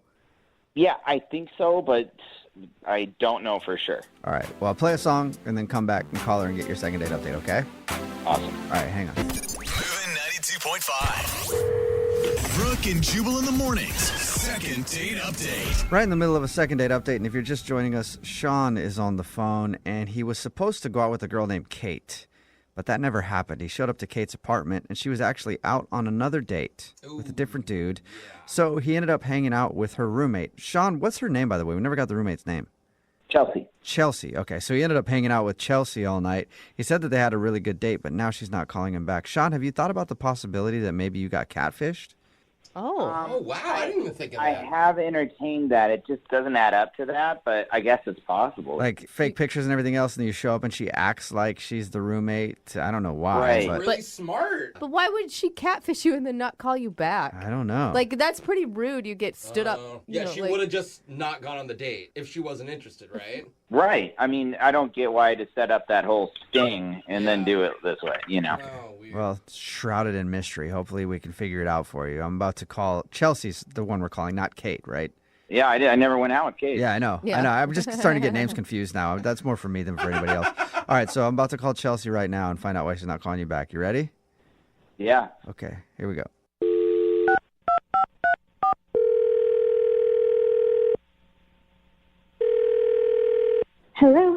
Hi, is this Chelsea? This is she. Hi, Chelsea. How are you? This is Jubal from Brooke and Jubal in the morning. Oh, is this about my dry cleaning? Because I'm picking it up today, I promise. Oh, my God. Chelsea. No, Chelsea. It's not about your dry cleaning. But suddenly I understand who you are because I'm the same person. I will let them know, though, you're picking it up. Yeah, you're not going to, though. Let's be honest. Okay, I'm sorry. Who's this? This is Jubal from Brooke and Jubal in the morning. It's a radio show. Okay. And we don't do dry cleaning, but we might start. I'm confused. Did I win like a prize or something? No, we actually do a segment on our show called the Second Date Update. That's where if you go out on a date with somebody and then don't call them back after, they can email us to get you on the phone and try to find out what happened. So we got an email about you from a dude named Sean. Oh, my God. Yeah. Okay. I mean, I know Sean. Yeah, he told us. He told us about how he actually was supposed to go on a date with your roommate. Yeah. He showed up and I felt really bad. So I just said, like, we can go to a bar and hang out for a little. Yeah. You pity dated him is what he said. I mean, it wasn't like full on pity because like if I didn't want to hang, I wouldn't have. But like, it's not like he had a date with me. But did you enjoy hanging out with him, though? He thought that you guys had a great time and actually had a really good date, even though he wasn't supposed to be on a date with you. Did he tell you, like, everything that happened, everything we talked about? I mean, here's what he told us. He said that you guys hung out at the bar and you played a game called Put It in the Hole, where you try to throw things in each other's mouths. He told us that you kissed. And he said at the end of the night, you guys were laughing and having fun, and he thought it would be totally cool to hit you up again for another date, but he's tried to do that, and you haven't answered him. Yeah. I mean, the game was, like, fun and all, but honestly, he doesn't seem really honest, and I'm kind of, like, skeptical if he was telling me the truth or not when we went out. What do you think he was lying about? Everything. Whoa. What? He said, like, he's been struck by lightning 3 times. Oh. And, like, I don't even know anyone who's been struck once. Yeah, that's Yeah. pretty rare. I mean, but, like, I could let that slide. But then, like, right after, he said it happened around the time that he was roommates with Zac Efron, like, before Zac Efron got famous. And, like, hasn't Zac Efron been famous since he was, like, 12? Like, that just didn't make sense. Yeah, Right. I mean, there's definitely some flags flying up that say, like, compulsive liar. Yeah. Well, I mean, there's, like, more than... literally, the whole thing, I feel like, was a lie. He told me he, like, won the New York Marathon, but, like... He won it. Was disqualified because he lost, like, that number that you wear when you're running, you know? Oh, no. He was running so fast it flew off. All that running for nothing. I mean, like, he is in really good shape, but, like, to win a marathon, like, wouldn't I have heard about it? Like, if I Googled him, would have seen that? Like, Yeah, you would know? think so. I know a dude like that who tells the tallest tales ever, and you're like, that did not happen. But, like, that's not even the worst of it. I think the worst one was he told me he hooked up with, like, 2 Victoria's Secret models on Kendrick Lamar's private jet. Oh, wow. So he's roommates with Zac Efron. He's on Kendrick Lamar's private jet hooking up with Victoria's Secret models. And that was the 3rd time he got hit by lightning. Yeah. But wait, hold In the on. plane. He's getting stood up by your roommate on a Tinder date. Yeah. Like, That doesn't add you're up. right. There's a lot of things that are missing here. Totally lying. Well, she's the one that called BS on it. Like, I came home and I told her, and I was like, did he tell you any of this? Like, did he send you a picture of him, like, on a private jet or anything? And she was like, no, this guy is a liar. Don't talk to him ever again. Did you say anything to him on the date? Like, I like who you are without all these big lies. Like, you don't have to tell me this. I didn't, like, outright tell him that he was lying because he does, like, the way he told the stories. I started to believe him because, like, what do I know? I don't know if it's not true or not. Like, maybe he really does have this crazy, extravagant life. Who knows? Maybe we should ask because he's actually on the other line listening and wants to talk to you. Wait, he's what? He's on the other line and wants to talk to you. Unless Kendrick Lamar tried to call through, they might have taken his call. I don't know. Sean, are you still there? Yeah, I'm still here. Oh, my God. I'm a little bummed out that you're kind of, like, questioning my integrity. I mean, bad. it's all of the things. Like, you're not that old. How could you have experienced all of this stuff Well, I don't know, but I have. I mean, getting hit by lightning 3 times in a row isn't exactly a bragging thing. And I have medical records that says I've been lit up. Been lit up. I mean, don't they say, like, once you get hit once, you have a greater chance of getting hit again? Isn't that what Well, the step? you don't have to convince me that's true. Aren't you like supposed to have marks on your body when you're hit by lightning? Like, I must have passed through me in a way that just jolted all my organs for a second. I'm having a hard time because you are believable, and you did stay on the phone through all this. Like, if you were a big fat liar, I would think you would have hung up on us by now. Like the Zac Efron thing, he was shooting in the area. I'm very good friends with his friend. He stayed at my place for a week. That does count as a roommate. Okay, now so I'm starting to Zac believe. Efron slept on your couch for a week or something like that. Yeah. And as far as the Victoria's Secret model thing, that really did happen. And I was on Kendra Lamar's plane. Kendra Lamar was not there, but I had to sign an NDA. What? Which means I shouldn't be even talking about it at all. On the radio, it's probably a huge no-no. But, like, I have pictures. I can't even show them. But it happened. why do you have pictures of you hooking up? Everyone has their phones out and stuff. So people were filming you hook up with the Victoria's Secret models in Kendrick Lamar's plane? Yeah, I didn't. Just to be clear, like, I didn't sleep with them. I just was hooking up with them and drinking champagne on the plane. And hey, to be fair, Chelsea, if I was hooking up with Victoria's Secret models, I would also have pictures of it. Like, that is a moment that you only get once in life. All right. What about you riding across the country on horseback? Did that really happen? Okay, that story is slightly different. Yeah, I rode across country on horseback, but what I didn't tell you is that I rode back as well. And I thought I was like, oh, I'm going to be bragging if I say I did a round trip. I think one time riding across the country on horseback raises enough questions. Yeah, you don't need to add that you rode back. You can see how these stories sound pretty made up, though, right? Look, you don't have to believe me on this, but they happened. I was there. I lived it. You're pretty convincing. And I actually believe the horseback thing. The one I have a problem with, Sean, is the marathon. You won the New York City Marathon. I won in my division. How fast did you run it? Look, you don't have to grill me like I'm some sort of liar. I know the truth. I was there. You weren't there. So get off my job, okay? What about you escaping the Mexican cartel? Did that really happen? Wow. You escaped the Mexican cartel. Okay, El Chapo. Oh, my God. All right. So, first of all, what I was doing down there, and I was a dumb kid, and I was trying to buy weed, and I got in the wrong place at the wrong time, and they took me for ransom. They take people for ransom. They call their families, and they're like, give me money, and we'll let them go. Trying to buy weed, and then I round up like in the middle of a huge coke deal between the cartels. It happens. It's rampant down there. I have heard. And so I will tell you how I got out of there. It wasn't very fancy, but we basically became friends, all of us, and joked around and smoked and drank while they waited for their money. And they trusted me enough to go take a leak out on the back deck, and then I just hoofed it and ran. Wow. So you're either the most interesting man on the planet or you're the biggest liar we've ever met. I am known for being the unluckiest and luckiest guy on the planet at the same time. All right. Well, Who knows you like that, though? Chelsea, would you like to get to know Sean? All of my friends. Would you like for Sean to prove it to you? Would you go on a second date with Sean? We'll pay for it. Then you guys can sit down and he can bring the medical records of his lightning strike. I just don't know because, like, I don't know if he's telling the truth or not. Like, he's got answers to every question. Like, I have answers to every question because they happened. It's real easy for me.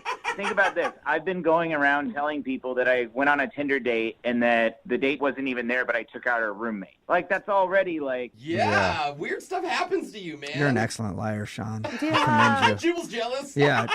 Chelsea, what do you think? Do you want to give Sean one more shot? I do think I'm going to go on a date and see what happens. Oh, my gosh. All right. Sean, congratulations. You got a second date. Yay. Yeah, bring along your medical records and all that stuff. Well, I don't know if I can get my hands on them by then, but I'll see. Sure. Okay. Really? All right. Well, Convenient. hope your date goes well. And congratulations, Sean. Chelsea, thank you for your time, too. Thank you. Yeah. Yeah, she's like, I don't know. And Sean, the next time you go on Kendrick Lamar's private jet, invite, please. Yeah, dude. We don't actually talk anymore. It was his buddy's plane, so yeah. Okay, all right, sure. Sounds legit. We'll see you. Brooke and Jubal in the morning. Dating is like running a marathon. You got to pace yourself. Take it nice and slow and steady so you can make it all the way to the end. For others, they treat dating like a sprint to the finish line. Oh, man, I'm exhausted.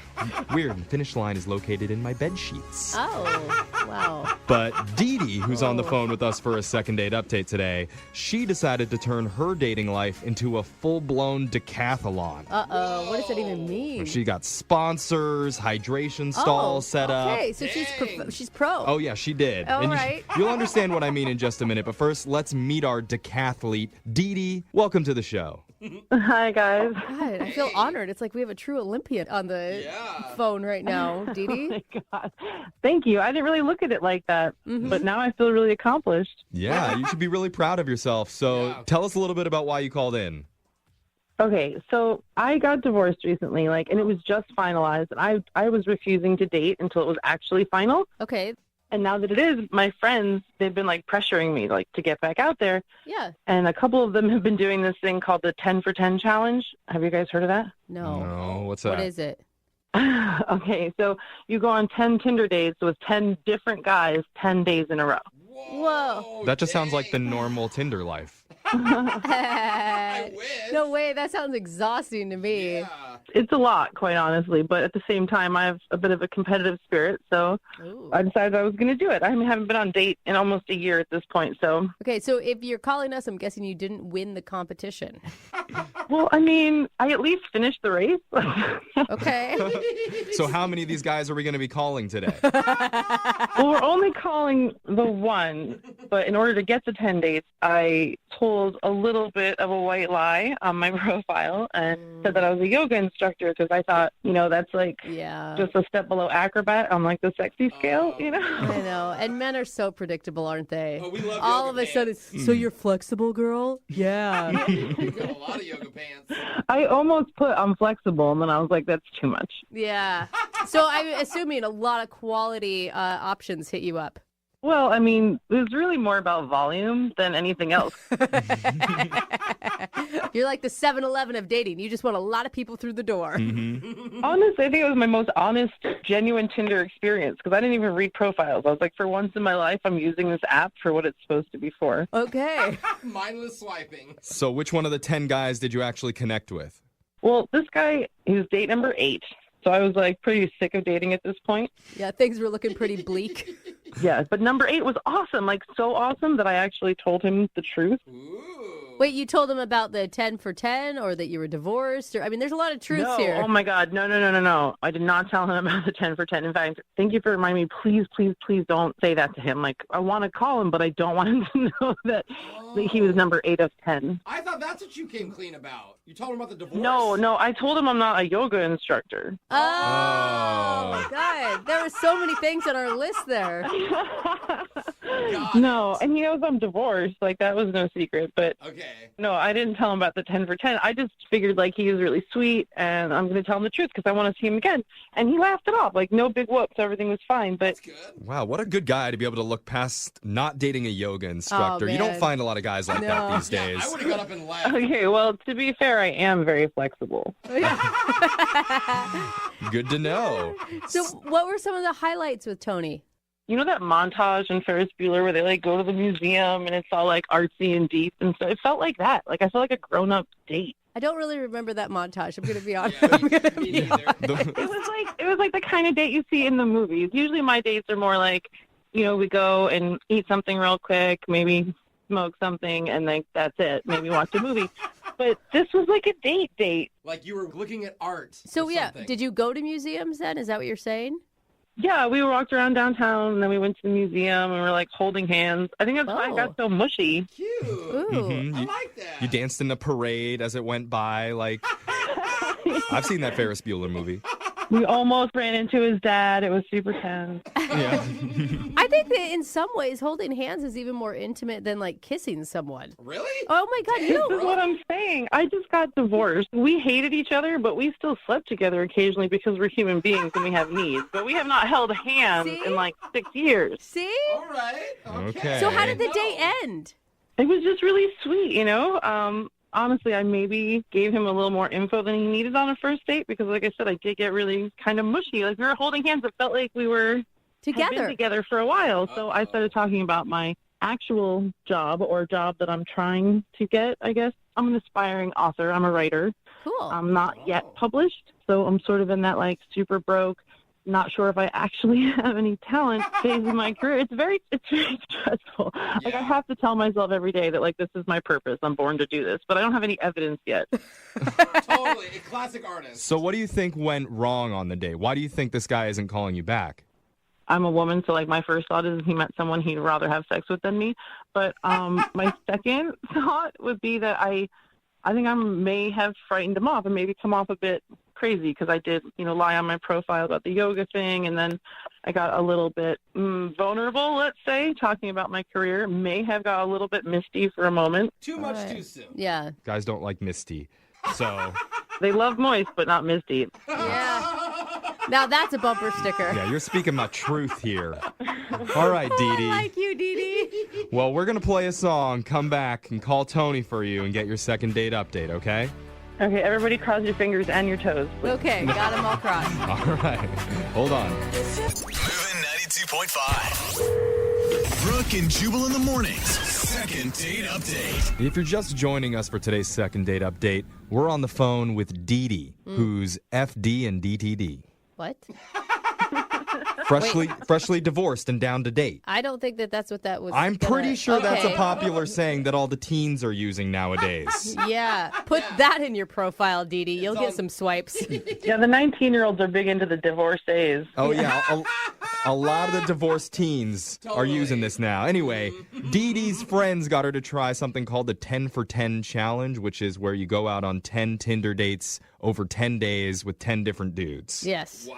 And her 8th date is the one that really stuck. His name's Tony, and she had a great time exploring the city Ferris Bueller style with him, but there has not been a meetup since then. And Dee Dee, we never asked you this. Have you actually tried to contact him yet after the date, or is this the first time you're reaching out? No, I mean, I've texted him. He just hasn't texted me back. So I'm like, I'm in a place now where I don't even know if he's not interested or if he, fell off the face of the earth. Okay. All right. Well, what's interesting, though, you could actually call your 10 for 10 challenge a success because at least you met one dude you really liked.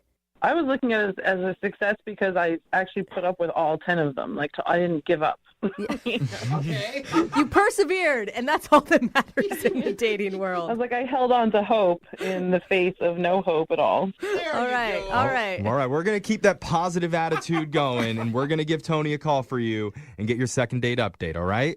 Yeah, it seemed like a really good idea until this moment. Now I'm kind of freaking out, so let's do this. All right, we're going to make this work for you, okay? We're going to call him right now.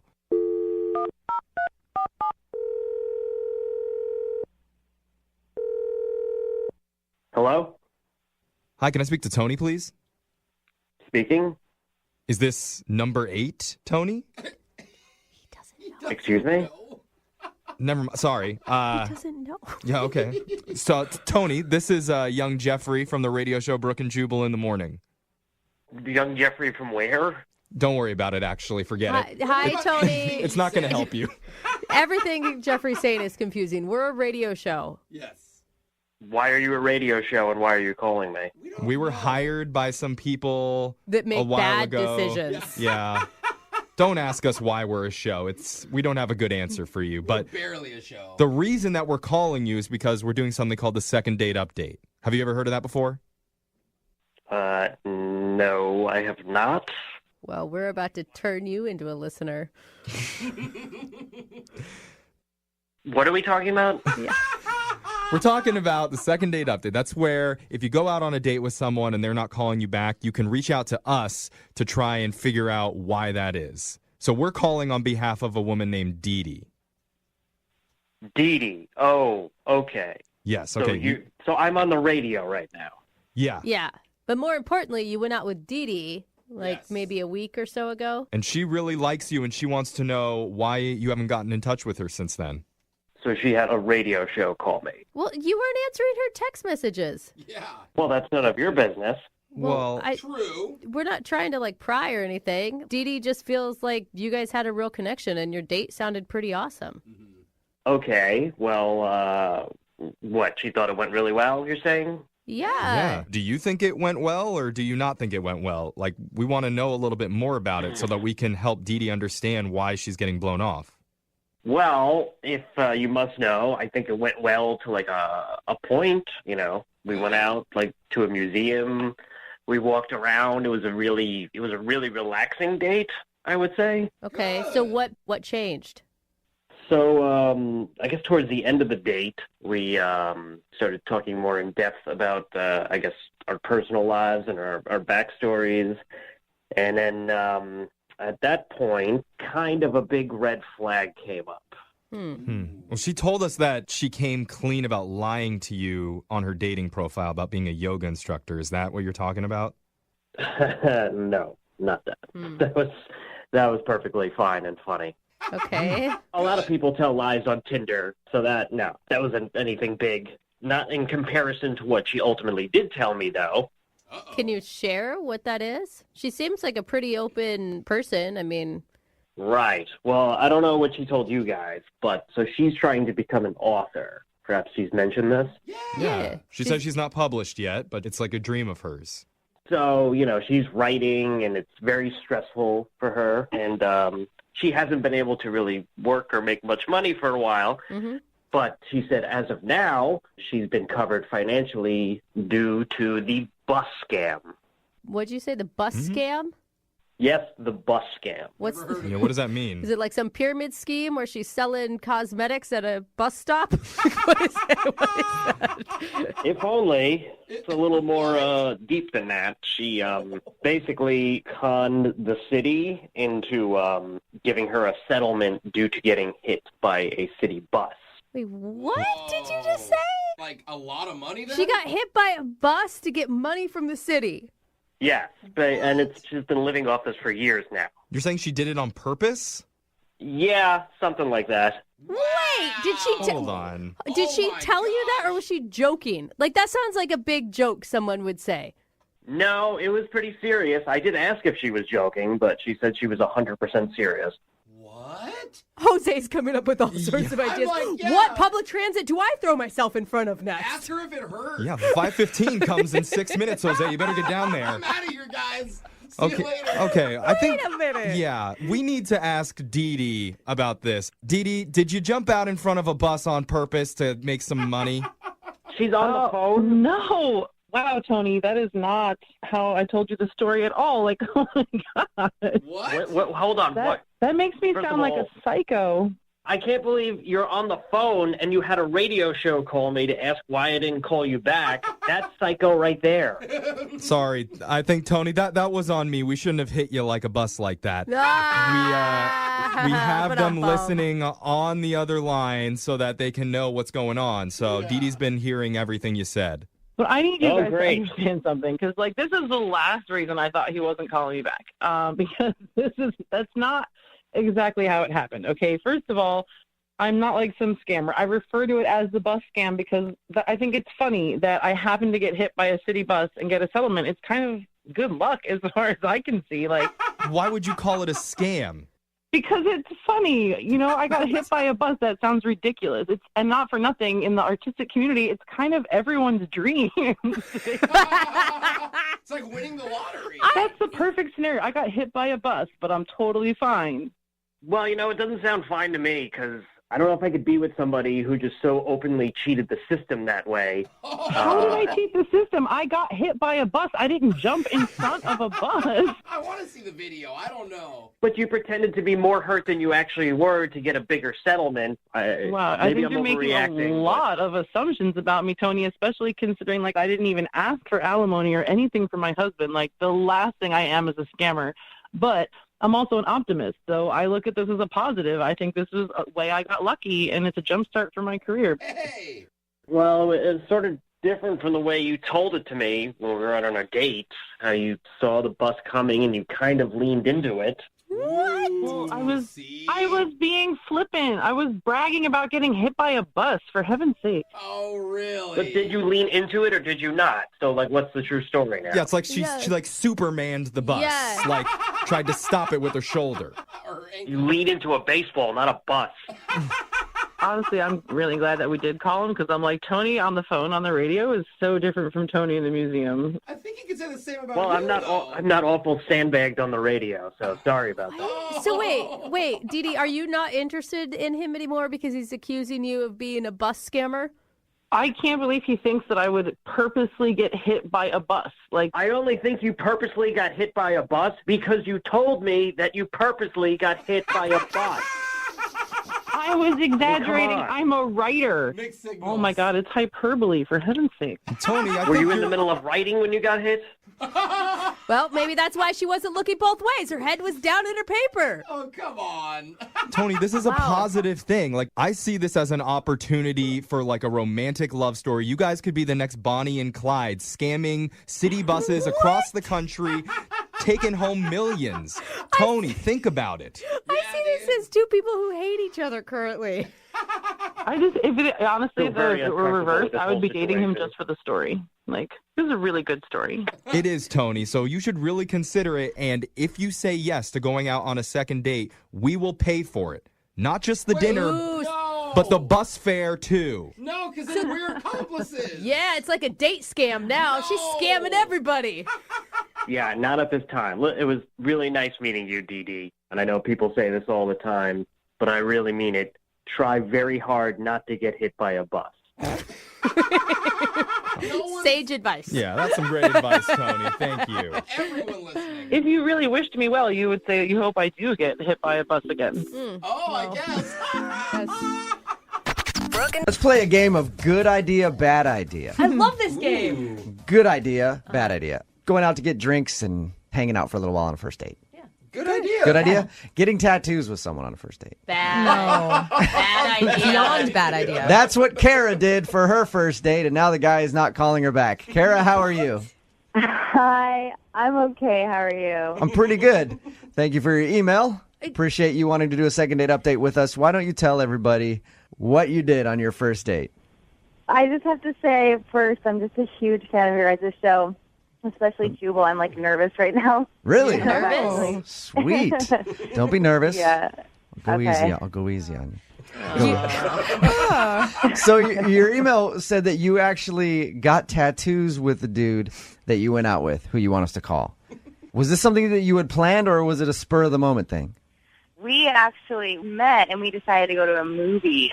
And probably like 15, 20 minutes into the movie, we just looked at each other like, this is so terrible. Like, I don't want to waste 2 hours of my life. Okay. So we both just decided to, like, ditch it. And his idea was to go to this dive bar on the corner and just get, like, drunk. And I was, like, totally into it. Sounds like a great first date to me. Yeah. Carrie, you said you're a fan of me. I'm a fan of you now for liking to do that. So you guys, how did it go from you guys being at this bar to getting tattoos? I mean, we started, getting drunk and talking, and honestly, we had, like, a lot in common, like, very similar, like, backgrounds, and we had this idea. It was actually his idea first, and I agreed to it. He said that we should go get tattoos, and I was like, oh, my God, we should, but let's do it, like, separately, and then come back and meet and surprise each other. So that was my... That's actually kind of fun. Are you tatted up, and is he tatted up? I have one small one, but he has, like, a few, like, one on his arm. That's impressive. Isn't that a pretty big decision Yeah. to make when it's only your second tattoo?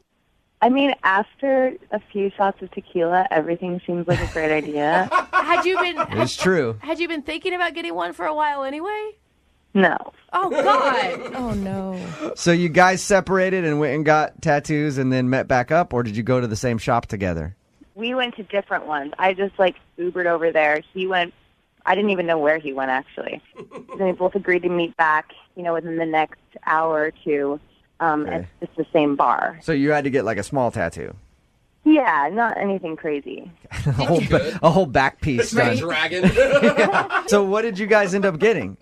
On his calf, he had, like, a bow and arrow, like just like a really thin black bow and arrow. It was really cool. Weird. On his calf, a bow and arrow? Really into archery? It's like, no, it's love, And- you Robin guys. Hood? It's Cupid. And I you, mean, and you still want to call this guy, huh? If you saw it, you would probably think it was cool. No. Flex the cap and shoots the bow. Yeah. what did you end up getting? Okay, you can't think that I'm crazy. I just thought it would be cute to get Tim in all capital letters on my side of my hip. Shut up. So I just got like black letters, his name. No, you didn't. No. I swear. You were hammered. Okay, now you're making me feel worse. Is that crazy? Yes. It's the It is. craziest thing I've ever heard, actually. It is crazy to get somebody's name tattooed on you, even if you've been together for years. Yeah. I mean, you must have been really, really drunk. I mean, I remember everything. Even right now, I'm looking at it. It's not huge. So you did that, and you're saying you weren't super drunk. I mean, in my clear head now, would I do it again? No, but at the time, it just felt right. What We do you- had a great time together. What are you going to do about it? You have Tim tattooed on you now. I can turn it into like a dolphin, maybe. I mean, if he doesn't call me back. Yeah, you can get a cover up.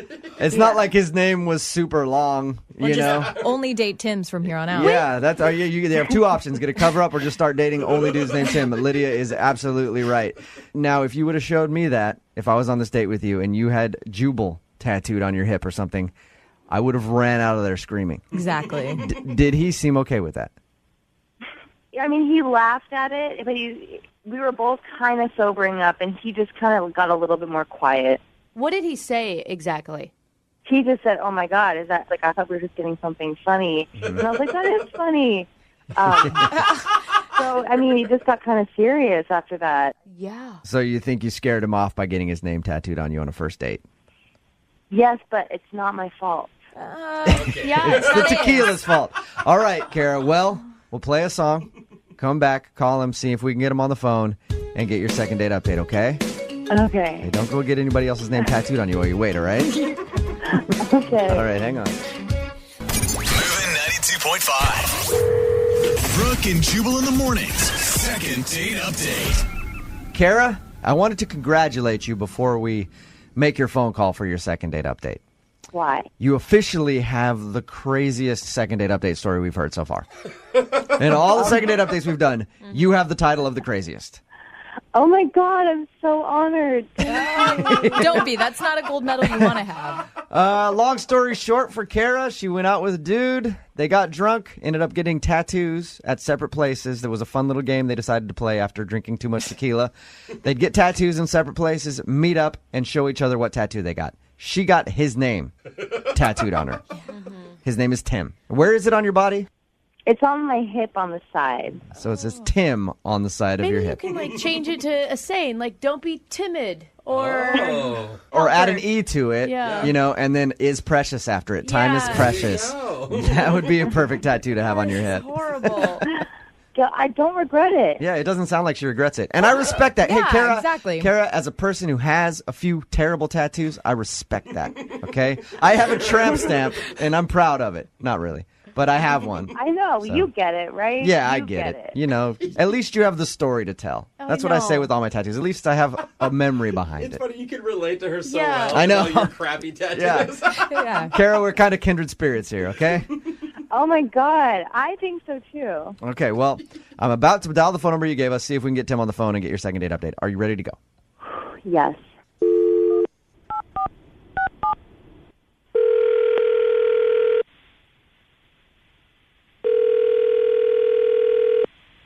Hello? Hi, can I speak to Tim, please? Yeah, this is Tim. Tim, what's up, man? How are you? This is Jubal from Brooke and Jubal in the morning. What? I'm calling you because somebody requested a second date update with you. So you recently went on a date with somebody. They emailed us and said that they want to get a hold of you because you're not calling them back. I went on a second date with somebody? Well, you went on a first date with somebody, and I guarantee it's a very memorable first date because she has your name tattooed on her body. So crazy. Ring a bell? So I went on a date with somebody recently? Yeah. How is this not clear to you? She don't- has your name tattooed on her. I'm kind of confused right now. I am too. Who said they were on a date with me? I don't know if you're doing it like a bit or not. Do we have the right guy? This is no bit. You don't remember going on a date with a girl, getting drunk, and getting tattoos? You have a bow and arrow on your calf? What? No. What do you mean, no? Your name's Tim, right? Yes. Remember, and she Do you know a Kara? What is going on? You went out with a girl named Kara. You got drunk. No, I'm dating a girl who's not named Kara. Have been for about a year and a half. Did you? Oh, So you haven't. So you haven't gone on any dates. Not with somebody named Kara. I'm gonna read the phone number to you. Make sure I got the phone number right, and it's like not some weird fluke that I called the wrong Tim. Your number's 360-546. That's my number. I am Tim. All right, Tim. Please hold on the phone. Okay, don't hang up. I appreciate. Okay. Okay, hang on for a second. Kara, Hi. What the hell? who's Tim? Explain yourself. Okay. Don't be mad. Is Tim on the phone right now? Yeah, I'm here. Tim, it's Kara. Martin's friend Kara. What's going on here? Please don't be mad. I'm kind of nervous now. I'm just going to say it. Kara, did you use a second date update to try to ask Tim out and just found out that he has a girlfriend? Oh, Kara. Not exactly. Not exactly. Tim, how well do you know Kara? Not too well. I remember meeting her. This is That's confusing. it? Yeah. Kara, why did you want to call Tim? Tim, I did use you. I'll make it up to you. I'm sorry. I had this whole plan kind of to just get on the phone with you guys and get in touch with Jubal. And now I feel really embarrassed saying it out loud, but I've tried so many different ways to try to get a hold of you, Jubal. I mean, I've come there, I've called, and no one will ever, put me through to you. And I was saw this second date thing, so I emailed, and, I thought, it would be, kind of a grand gesture that you would think was funny because I emailed and made up the story, and I know you have tattoos, and I just thought... So you made up the tattoo story to just get on the air and say hi? Well, no... Hey, Kara, first of all, I respect lying. I do. Why do that? I mean, what are you hoping to accomplish here? I mean, I am hoping to accomplish the second date, but in this case, it would be a first date of, you and me. Oh, come on, Kara. You're asking Jubal out right now. What? I know that you're kind of a crazy guy. I listen to your show all the time. So don't tell me that you don't think it's kind of funny and creative that I made that whole thing up. Come on. I'll give you that. And he is. He is attracted to some crazy chicks in his past. She knows about your tattoos. Hey, Kara, congratulations on being very convincing with your story too. Mm-hmm. You had me. So Thank you. You didn't get a tattoo of a dude's name on a date. None of that's all made up so you could get on the show and ask me out. Yep, I made it all up. What? That's genius. Not really. It's kind of like your first stalker, Jubal. She said First she's of come to many. the station before You've and come tried to. Yeah, you've come to the station. I left my number and a picture, but no one gave it to you, obviously. No, they may have given it to me, but look, everything that's left for me at the station, I should just throw away. Thank God. You threw my picture away. What? Yeah, I mean, it probably. doesn't matter. Do you want me to describe how I look, or do you care? Or do you just want to, meet a blind date? Hang on one second first, Kara. Before Tim, are you still on the phone? Yes. I guess we don't need you anymore, man. Yeah, sorry. Sorry, Tim. All right. Good to be Tim. on the show, though, guys. Yeah, thanks, Tim. Thanks for joining us. Good luck with all that, Kara. At least he's nice. Yeah, Tim. Maybe we'll talk to you later, man. Have a good one. Okay, guys. Take All it right. easy. All See right, ya. bye. Oh, honey. Kara, that's all right. So you, I'm at a loss, Dude, man. what I do don't you know what think? to say. I mean, it worked. We're talking. Well, Kara, if you know as much as you say you know about me, like tattoos and all that other stuff, and you listen to the show and you are a fan, and I appreciate that, you do know that I have a girlfriend, right? I mean, not fiance, not wife. Oh, Kara. She's like, it's just a speed bump. Come on. Kara, why are you so, don't take offense to this, Jubal, but why the hell are you so attracted to Jubal? I obviously think you're cute. your sense of humor. Like, I always, if I'm having a bad day, I can just listen to you, and you always make me laugh. And, like, how can I feel so connected to someone like that and never even, like, give myself a chance to let you meet me and decide that you might like me as well? She sounds So it Kara, almost it's sounds a- like court testimony to me. Yeah. I'm just going to put it I out there know. like, I had never felt a connection with anybody Sure, like she's this. flattered or nervous right This now. could be used as evidence down the line. Kara, I hate to let you down, okay? One, I do have a girlfriend, and I'm very happy in that relationship. So, As happy as he gets. yeah, I don't get very happy, so. Okay, don't you have something to ask me now? Because I know how it works. Like, the second date you guys pay for, so... Oh, Kara. So you want me to ask you if I'll pay for a second date with you when you and I have never even met and I have a girlfriend? When we do meet, yeah. Oh, dude. I Dude, don't know I'm if it's a kind good of idea. scared a little bit, Kara. Listen, I'm not going to be a hypocrite because I do it even when people are married and they found out that they're cheating or whatever. I always ask for a second date, so I'll do it. Kara, would you like a second date with me? I'll pay for it. Yes. Oh, my God. Are Okay. you serious? Yeah, now I have to ask Jubal. Jubal, would you like a date with Kara? No, I'm sorry, Jubal, I can't. I have a girlfriend. Oh, man, are you sure? Yes, I'm sure. I have a girlfriend. I can't go out with Kara. man. You sure? Come on. We will pay for it. No, Jubal, I can't. I love your show, though. Thank you. Sorry, Kara. Great effort. Thank you for listening. Thank you for, obviously liking what we do here. Just so you know, this is not over, okay? All right, Kara. Well, thank you, okay? Thank you for calling. Okay. See you soon. No! Brooke and Jubal in the morning. Today on the phone for a second date update, we have a guy named Mike. His email said that he doesn't go out on a ton of dates because he's very busy with, quote, personal things. Why do you take that as a bad I thing? have no idea, but I want to find out what these personal things are. What's up, Mike? How are you? Hey, technically my name is Mike, but everyone calls me Mikey, so you can feel free to do that. Okay. All right, Mikey? What's up, Mikey? Hey guys, what's up? I listen to your show every day. I think you're so Thanks. funny. Thank you, man. Appreciate your email. What kind of personal things are you busy with that you can't go out on dates? Oh, I'd rather not talk about that. What do you mean? Is Jubal right? Is it something sketchy that you're doing on the side? No, I'm just personal. They're personal things. Okay. All right. I don't want to get all up in your business, man. So you went out on a date with a girl named Nadine? Yeah. Okay. And how'd that go? Well, I've been out in a while, and a friend of a friend set me up, and I was like, okay, I should probably go. Yeah. You don't have to go, Mikey. I thought, I should probably go. It would be nice. Yeah, you need to socialize yourself, Mikey. This is good. And then I looked her up on social media, and she was actually really, really attractive. She was good looking. She had perfect golden brown eyes. They looked like moons. Like her hair was awesome. Like she had I like him a little thicker, and like she had the right shape and everything. Okay. So yeah, I was like kind of pumped, Yeah. So what'd you guys do?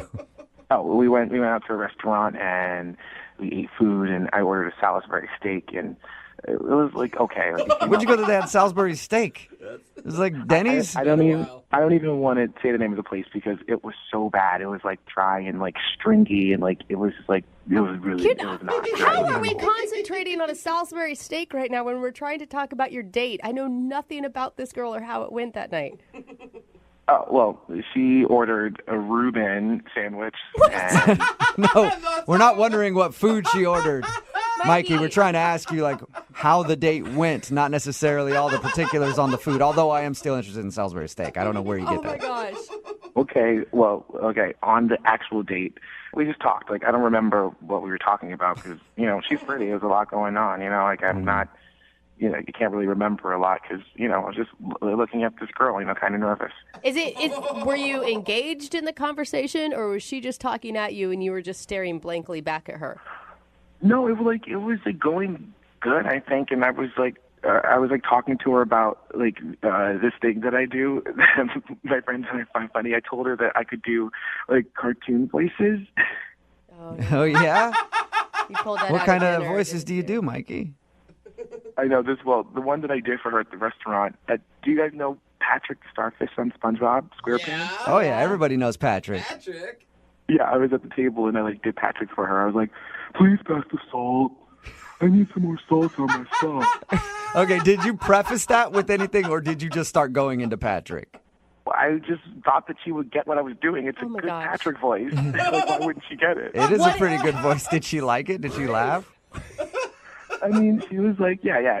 I think she liked it. Did she? You know when people are like pretending like they don't like it, but like you can tell that they really like it. No, Mikey, no. Did you have a conversation at all after that about how it was Patrick from SpongeBob, or did you guys just move on? Actually, I don't remember if I told her or not. Do you remember anything about this date other than doing the Patrick voice for her? I remember the food. I remember the Salisbury steak and the Reuben. Oh my gosh, Mikey. Where were you on this date? Like, were you drunk? Are you drunk now? Is maybe a better question. No, I don't drink, actually. I'm just naturally fun. You need to start, Mikey. You do sound like a good time, but I don't know if people are going to be like on the same humor level with you right away when you're not explaining things. Exactly, and she was drinking, so maybe that's why she, was being weird. Okay, so you remember she was drinking. Cool. So now we know that about your date. You guys went out, had Salisbury steak and a Reuben sandwich. You made your Patrick from SpongeBob voice. How did the date end? I tried to walk her to her car, and I wouldn't have kissed her anyway because a gentleman never does that. But no, we did not kiss at the end. Okay. Did you guys make plans to go out again? Yeah. I mean, we were like, see you soon, see you soon, bye. And then, she just kind of drove off. That's not really plans. Did it feel like she was jumping in the car trying to get away from you as quickly as possible? I mean, she was headed home, so I guess she was tired. I don't know. Oh, Mikey. That's why I need to call her and ask her. Oh, my God. All right. So how many times have you tried to get a hold of her since your date? I called her twice, and I left a voicemail one of those times, and then I texted her like 3 times. Like, one was like words, and then the next one was emojis, and then the last one was like a picture. What? Okay. A picture of what? What picture did you send her? I sent her a GIF of Patrick. Oh, you did? Okay, well, at least maybe there's a connection there. All right. Nice. Well, we don't know much about your date. We do know that you liked her, I think, but we'll play a song, come back, call her, and find out what happened on your date and get your second date update, okay? Okay, thanks. Moving 92.5. Brooke and Jubal in the mornings. Second date update. Today's second date update is a special celebrity edition because on the phone we have Patrick from SpongeBob SquarePants, and he's not getting a call back from a girl, Nadine, and he's pretty bummed about it. Right, Patrick? Yeah, Jubal, I'm really sad about it. Oh, my God. Patrick is actually a guy named Mikey. He emailed us because he said he hasn't been out on a date in a while. He went out with a girl named Nadine, and he likes to do voices, like that voice we just heard, Patrick from SpongeBob. He doesn't really remember much about the date because I guess he was nervous. He remembers what food they ate and that they laughed a little bit and that he did his Patrick impersonation for her. No, it's important to note that he didn't tell her that it was Patrick when he was doing it. Did it. All right, Mikey or Patrick or whoever I'm talking to right now. We're about to call her and get your second date update. Do you have a feeling that it could possibly be the Patrick voice? It could have been the stringy Salisbury steak. I really don't know, honestly. You know what? Stringy Salisbury steak is a reason that a lot of people don't get a call back. So it's like the number one. Yeah, for us. it really is. All right, I'm going to dial her phone number right now. Okay, thanks, guys. I really appreciate it. You're Thank welcome. All right, here we go.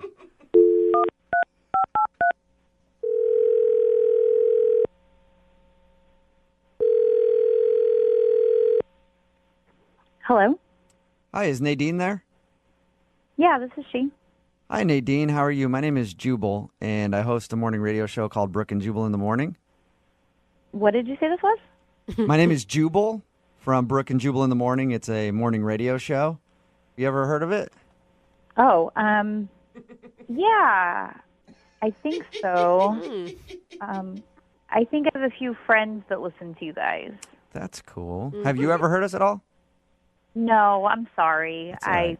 They've told me to listen, but I haven't. Well, your friends will be excited to know that you're about to be on the show. Yay. Congratulations. What do you mean on the show? I don't understand. Well, we do a segment called the Second Date Update. So you recently went out on a date with a dude, and he emailed us because he wants us to get a hold of you on his behalf. Oh, that's weird. Yeah, we know. His name is Mike, and I think he probably went by Mikey on your date. At least that's how we know him. Oh. Yeah. No. Yes, that's who wants to get a hold of you, Mikey. Do you remember going out with him? Or you might have thought it was Patrick from SpongeBob. I don't know. How do you know that? Because we talked to Mikey about your date, and he told us that he was doing his SpongeBob impression for you, and he thought that you liked it a lot. It was really strange, wasn't it? It was really weird and not good. Honestly, the entire date was just strange. And it was kind of a misunderstanding, honestly. The date was a misunderstanding? Yeah. My friend messaged me if I wanted to go on a date with this guy, Mike. And, she told me his last name and everything. And, I looked him up and I saw his profile and I was like, wow, I liked how he looked and was like, sure, I'll go on a date with him. Okay. And I went and it was the wrong Mike. What? How does that even happen? Because I looked him up online and there was another guy named Mike that had his same name, not... Oh. So and he didn't have Mikey on his profile. Oh, no. So did you message Mikey and set up a date with Mikey when you were trying to set up a date with a different Mike? Is that what you're saying? Well, my friend set up the date for us. I just saw him. I looked him up before I told her that I would go on the date. So she set you up with Strange Mike, and you thought she was setting you up with Hot Mike that you found online. Yeah. He was oh. No. Oh, that sucks. Muscular and tall, and that's what I was expecting, and instead who showed up was Mikey. So when you first saw him, were you shocked? Yeah, but I felt bad. But, I didn't want to be rude. Like, obviously it was my fault. I, looked at the wrong person. That's not his fault. So I thought I'd give it a chance. But it was honestly, he's the strangest guy I've ever gone on a date with. Really? I mean, we talked to him. He seems like a really fun guy. Really nice. Yeah. He was really lovable. Yeah, but we were sitting at the restaurant and he kept looking out the window. It was kind of like as if someone was watching him. Whoa. And I was like, what are you looking at? And he was like, I'm sorry, just people on the street make me nervous. Oh, just people walking on the street. Minding their business? Oh. Yeah. I just thought it was weird. I wasn't sure if he was like, I didn't think it was real. But then he also, when I went to the bathroom, I came back and he asked me what it was like in there. What? And I was like, like in where? And he wanted to know what the bathroom looked like. And I've never been asked that question before, but he wanted to know in detail. Like, he started asking me, was it light or dark? Or, how many toilets are in there? What? I mean, you got to specifically how many toilets?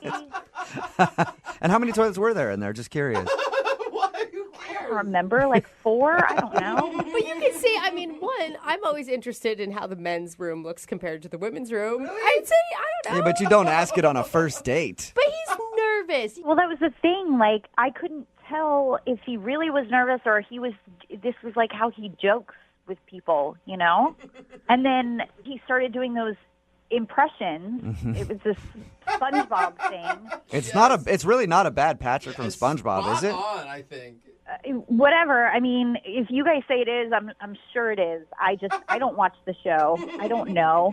I just know that he was taking a salt shaker and making it dance and having it do this voice like he was putting on a puppet show.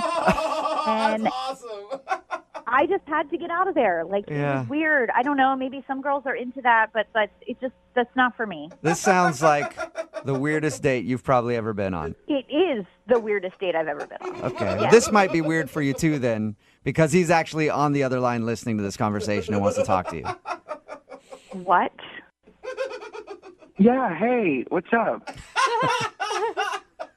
This is really strange for me. Like, I didn't expect to talk with you again. I know. You didn't return any of my phone calls or the text messages. Yeah. I sent you that whole emoji story. It was so funny. You know, like I said, that it was weird for me, and this just really makes it weirder. Honestly, like. What was really so weird, though? That was weird. Like, just What do you talk. mean? I don't understand. Don't you have a sense of humor? Mikey, you got to stop with the Patrick voice, man. She's not into. She's not digging it at all. But it's something she could grow into, probably. Stop talking like that. Like, I'm not How gonna about grow this? into watching a show that like children watch. Nadine, I'll stop doing the voice if you go out on a second date with me. Come on, Nadine, give him a break. He's pretty funny. He's great. Well, maybe you should go out with him. I don't know. Relationships are about compromise, Nadine. This is a compromise. Hey, Nadine. Can you just talk You were normal? laughing. Like, how can you? You're not even being a person right now. You're being a cartoon. Like, how am I All right, supposed okay, to go on a I'm date being a with person somebody now. who's not Okay, even being Nadine, I'm being a person themselves? now. How about now, all right? You know, like, I'm just going to be honest with you. When I went on a date with you, it was, like, the first time I'd been out in a long time, and when I was sitting across from you, I was like, I feel really, really lucky to be here right now. Oh, that's nice. How do you not like I really, you know, I instead of being nervous and shutting down, I, you know, decided to, you know, be a man about it and, you know, do what I know best. And that's asking a lot of questions and doing my voices, and people usually like it. Why were you so interested in the women's bathroom? I'm just curious about all different types of stuff. That's not weird. But what about the people on the street? Do they really make you nervous? We don't know them. Just because you don't know them doesn't mean they have to make you nervous, Mikey. Stranger danger. Nadine, let's get back to the main point here. Would you go on a second date with Mikey? I'm going to have to politely decline. Mikey, it was nice to meet you. That's okay. All right, Nadine, it was nice to meet you. It was nice to meet you, too. Awesome. We got both of them on there. I think this is officially the weirdest second date update we've ever had. Brooke and Jubal in the morning. I know he didn't get a second date, but I kind of want to hang out with Mikey. Right? It's Brooke and Jubal in the morning. Talking about today's second date update, this guy named Mikey wanted to call a girl Nadine. She ended up not calling him back after their date because Mikey's a bit of a character. Yeah. He sounds like he's got some social anxiety issues because he had to sit by a window and was scared of the people outside. I like his response. We don't know We don't know them. those people. And he also did a Patrick from SpongeBob impersonation through the whole date. And when she went to go to the bathroom, he would not stop asking about how the bathroom looked inside. It's very split on the text board. A lot of people are like, he's the coolest guy ever. Yeah. I can't stop laughing. He's very funny. And then other people are like, he's got bodied in his basement. Don't go out with him. Well, She decided to pass on a second date with Mikey. The thing is, Mikey, totally lovable. Probably not the person I would want to sleep with either. Yeah, just be friends with Because him. he'd be doing the SpongeBob while you guys were doing stuff. Oh, no. Remember, if you want a second date update, all you have to do is email the show and we will call the person who didn't call you back. Brooke and Jubal's second date update. A dude named William is on the phone for today's second date update, and in his email, he said he felt like a kid again. So I don't know if that means like he threw a tantrum and peed his pants, and that's why she's not calling him back. We'll find out. Hey, William, what's up, man? How are you? Hey, good. How you guys doing? Pretty good. Before we get into why you felt like a kid on your first date, tell us about the girl you want to call today. What's her name? Grace. Grace, okay. And how did you meet Grace? So we actually got set up by a mutual friend of ours. So it was kind of like a blind date. We had never met before. Okay. We just had a friend who thought that we would get along. She was like recently single, is what he told me. And what were you looking for, like, in terms of relationships? Kind of just that. I mean, I'm open to kind of where things go. So it didn't stop me that she had just gotten out of a relationship. Mhm. But I figured, you know, if they thought that we'd get along, then, you know, why not? Let's just see where it goes. Okay. So tell us about your date. Why'd you feel like a kid? She old enough to be your mom? No, thank God. It started off just like kind of chill. We went and got coffee, And when she got there, I was just like, oh my God, she's like beautiful. Like he didn't tell me anything about the way she looked, but I mean, beautiful, which kind of made me a little bit nervous. Oh my God, because you hadn't seen her at all. You hadn't even done any like online research of who this woman was? No, it kind of happened fast, but Okay. yeah, so we just kind of met and that was it. And so I was like stunned when she walked through the door. I was like, oh my God. Did she seem pleasantly surprised by you? I think so. Okay. I mean, she didn't make any faces that indicated that she wasn't. So Didn't vomit right away? No vomiting?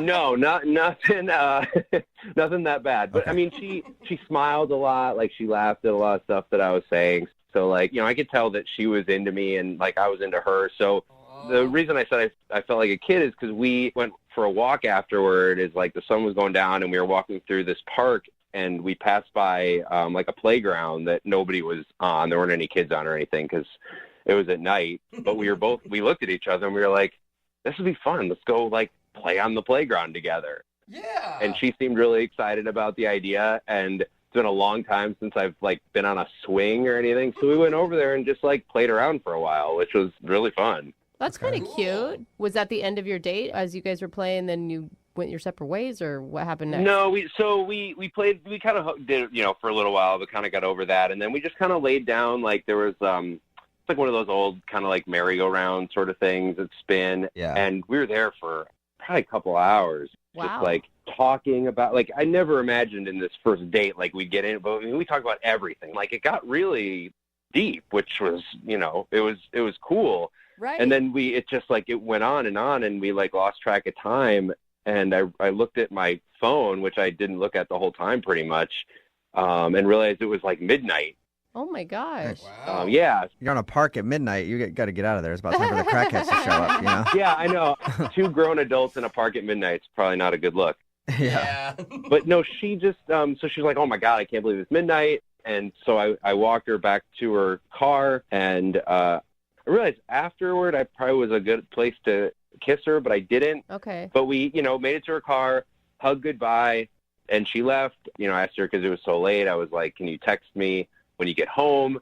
And she did, and that was it. That was the end of it. So that was the last time you've heard from her? Yeah.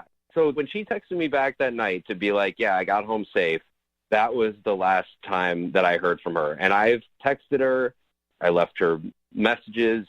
I even, I reached out to my buddy who set us up, and he was like, I haven't heard from her either since then. So, I literally have no idea what's going on. It sounds like a really intimate date, and that you guys really got to know each other. Maybe it was just too much for her right out of a relationship. Maybe she got scared. Maybe. I don't know. I mean, she was, really open with stuff, and, I really was, listening to her. And so, yeah, I don't know what happened, but, if she felt that way, she could tell me. But, I have not heard a thing from her at all, anything. Okay. Well, we'll play a song and then come back and call her and see if she'll answer our phone call and get your second date update, okay?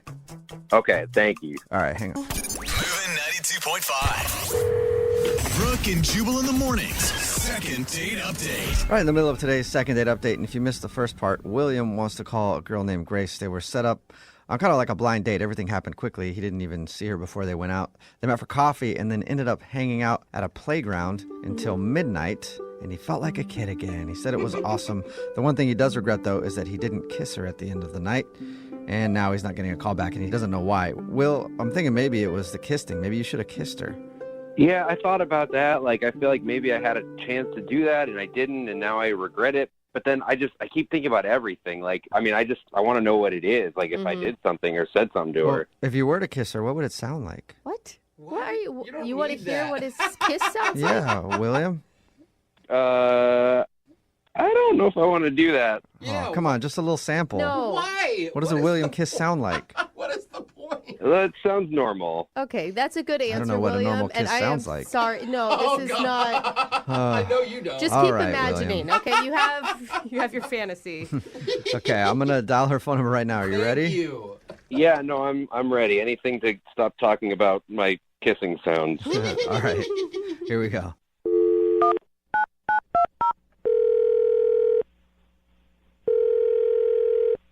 Hello? Hi, may I speak to Grace, please? Yeah, hi. I'm Grace.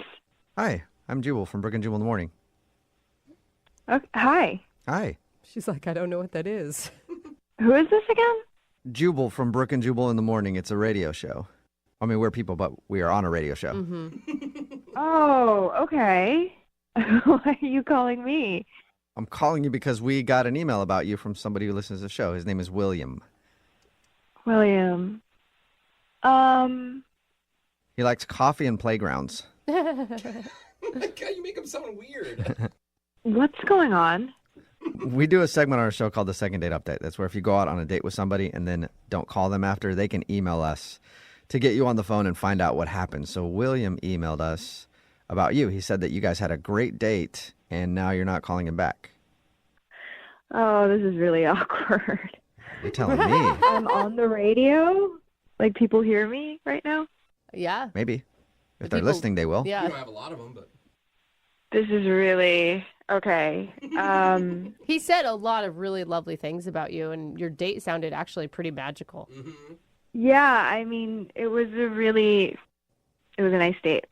Okay. Sure, yeah. So if it was a nice date and there were no problems with William, then why won't you go out with him again? I feel really, really, really bad because he is a really good guy and it was a really nice date, but we're not going to be going out again. Why? I mean, I didn't really plan for this. Well, what did he tell you? He said that you guys went out for coffee, then hung out on a playground and enjoyed doing that until about midnight, and that was it. He also said he regrets not kissing you because he wanted to kiss you. Apparently, he makes a really cool sound when he kisses. I didn't know that, but He did not say that. but he regrets not kissing you, though. Oh, God, he was such a good guy. Have you Okay, thought so if about you- him? If you liked him so much, then can you at least tell us why so we can let him know? I mean, if you hated the dude and never wanted to hear from him again or whatever, I could understand you just not telling us anything. But do you think he has the right to know? Well, literally, when I got home after our date, I got a knock on my door. It was my ex. Oh, no. And we'd been together for 4 years. Like, only been broken up for like a week. And he knocked on my door and he was really emotional and he had followed me and William through the entire date that we had. And he... Wait, He was following you guys? That's creepy. Oh, my God. I kind of thought it was really kind of sweet. Sweet? What? He really felt like it should have been me and him instead of me and this new guy, William. So wait, was he like in the park watching you this whole time that you're hanging out with your date? Yeah, I think he was like in his car and he was just making sure I was okay. Creepy. You don't see that as a red flag? No, I thought it was really sweet that he just like waited for me and was making sure I was okay. And he doesn't know who William is, so what if William was like this crazy guy who's just protecting me? Okay, so you see it as a good protection thing rather than a creepy stalker thing. Yeah, I mean, I was with him for 4 years. I know him pretty well, so no, he's not a stalker. Yeah, if it was a random guy, I guess So, it'd be different. I mean, what happened then that night? He comes to your house, he's crying, and... He's like really upset and he really wants to get back together and he says he's really serious about us and he brought flowers and he wrote this really long letter.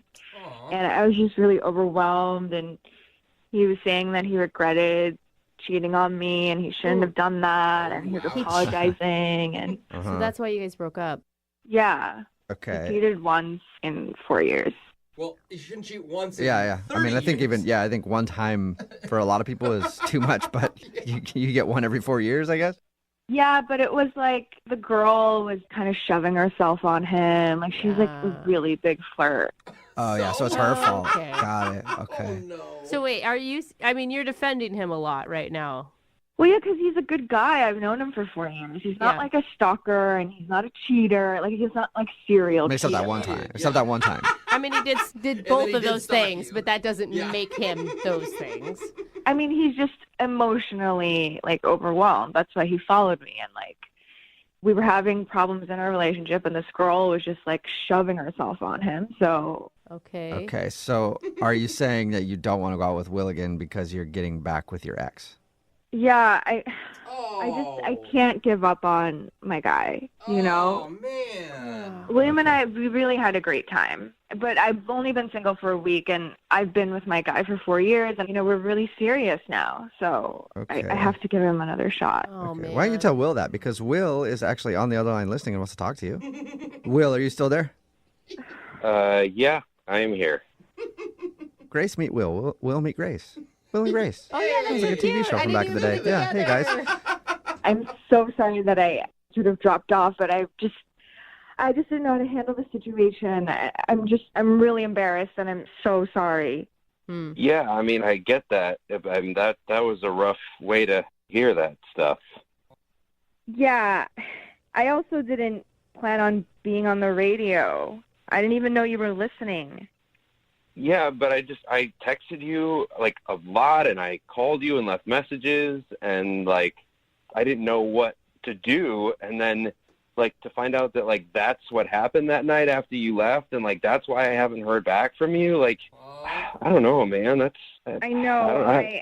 I like, okay, honestly, like I haven't dated in 4 years, you know, and my girlfriends were like, yeah, it's okay to like not respond after one date. So I thought like that was like my response, not responding. You could have asked your boyfriend because he's been on a date in these 4 years.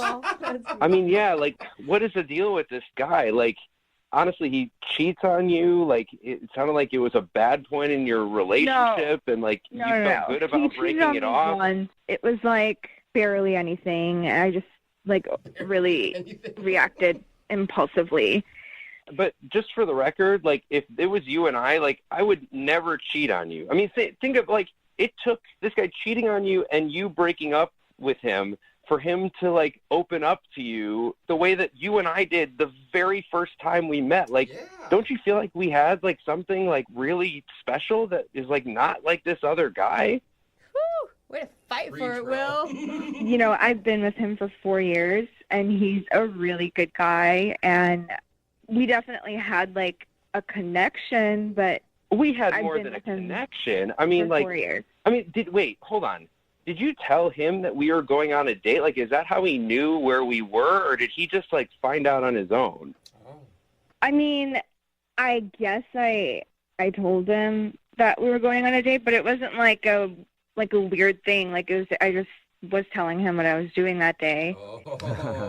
I mean, listen, you were so nice. You really are a good guy, you know? And in any other universe, we would definitely be trying something, but like right now, it's just not going to work. Grace, are you saying you want to go on a second date with William? Because if you do, we'll pay for it. Would you like to go on a second date with William? I don't think we'll pay for it. Hold on. Before you answer that, Grace, just listen to me for a second. Like, think about what you're comparing here. Like, you're looking at a guy who, even after 4 years with you, cheated on you. He only got back together with you because of like this desperate attempt in the middle of the night to like come to your apartment after you're coming home from a date with another person. Right. Or you've got like this guy who like you had this really real connection with. You have a chance to like start over with something good instead of like going back to this old thing that you saw didn't work. And that, I mean, that's what you want to do? William, I'm so sorry. I really have to give this a shot because I really care about him. And again, like, you're so wonderful. And like what you just said to me, if I was single, I would be like, yes, of course. Oh, come my on. God. Yeah. I think everyone right now who has been in a relationship where they've been cheated on is just screaming. Like, like it's hard. I mean, I hope it works out for you, Grace, but the majority of people in your situation, you're just going to end up breaking up with them again and wasting more time and energy on a relationship that isn't going to last.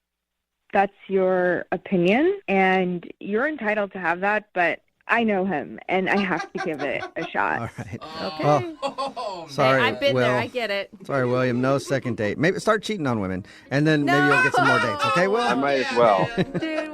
Brooke and Jubal in the morning.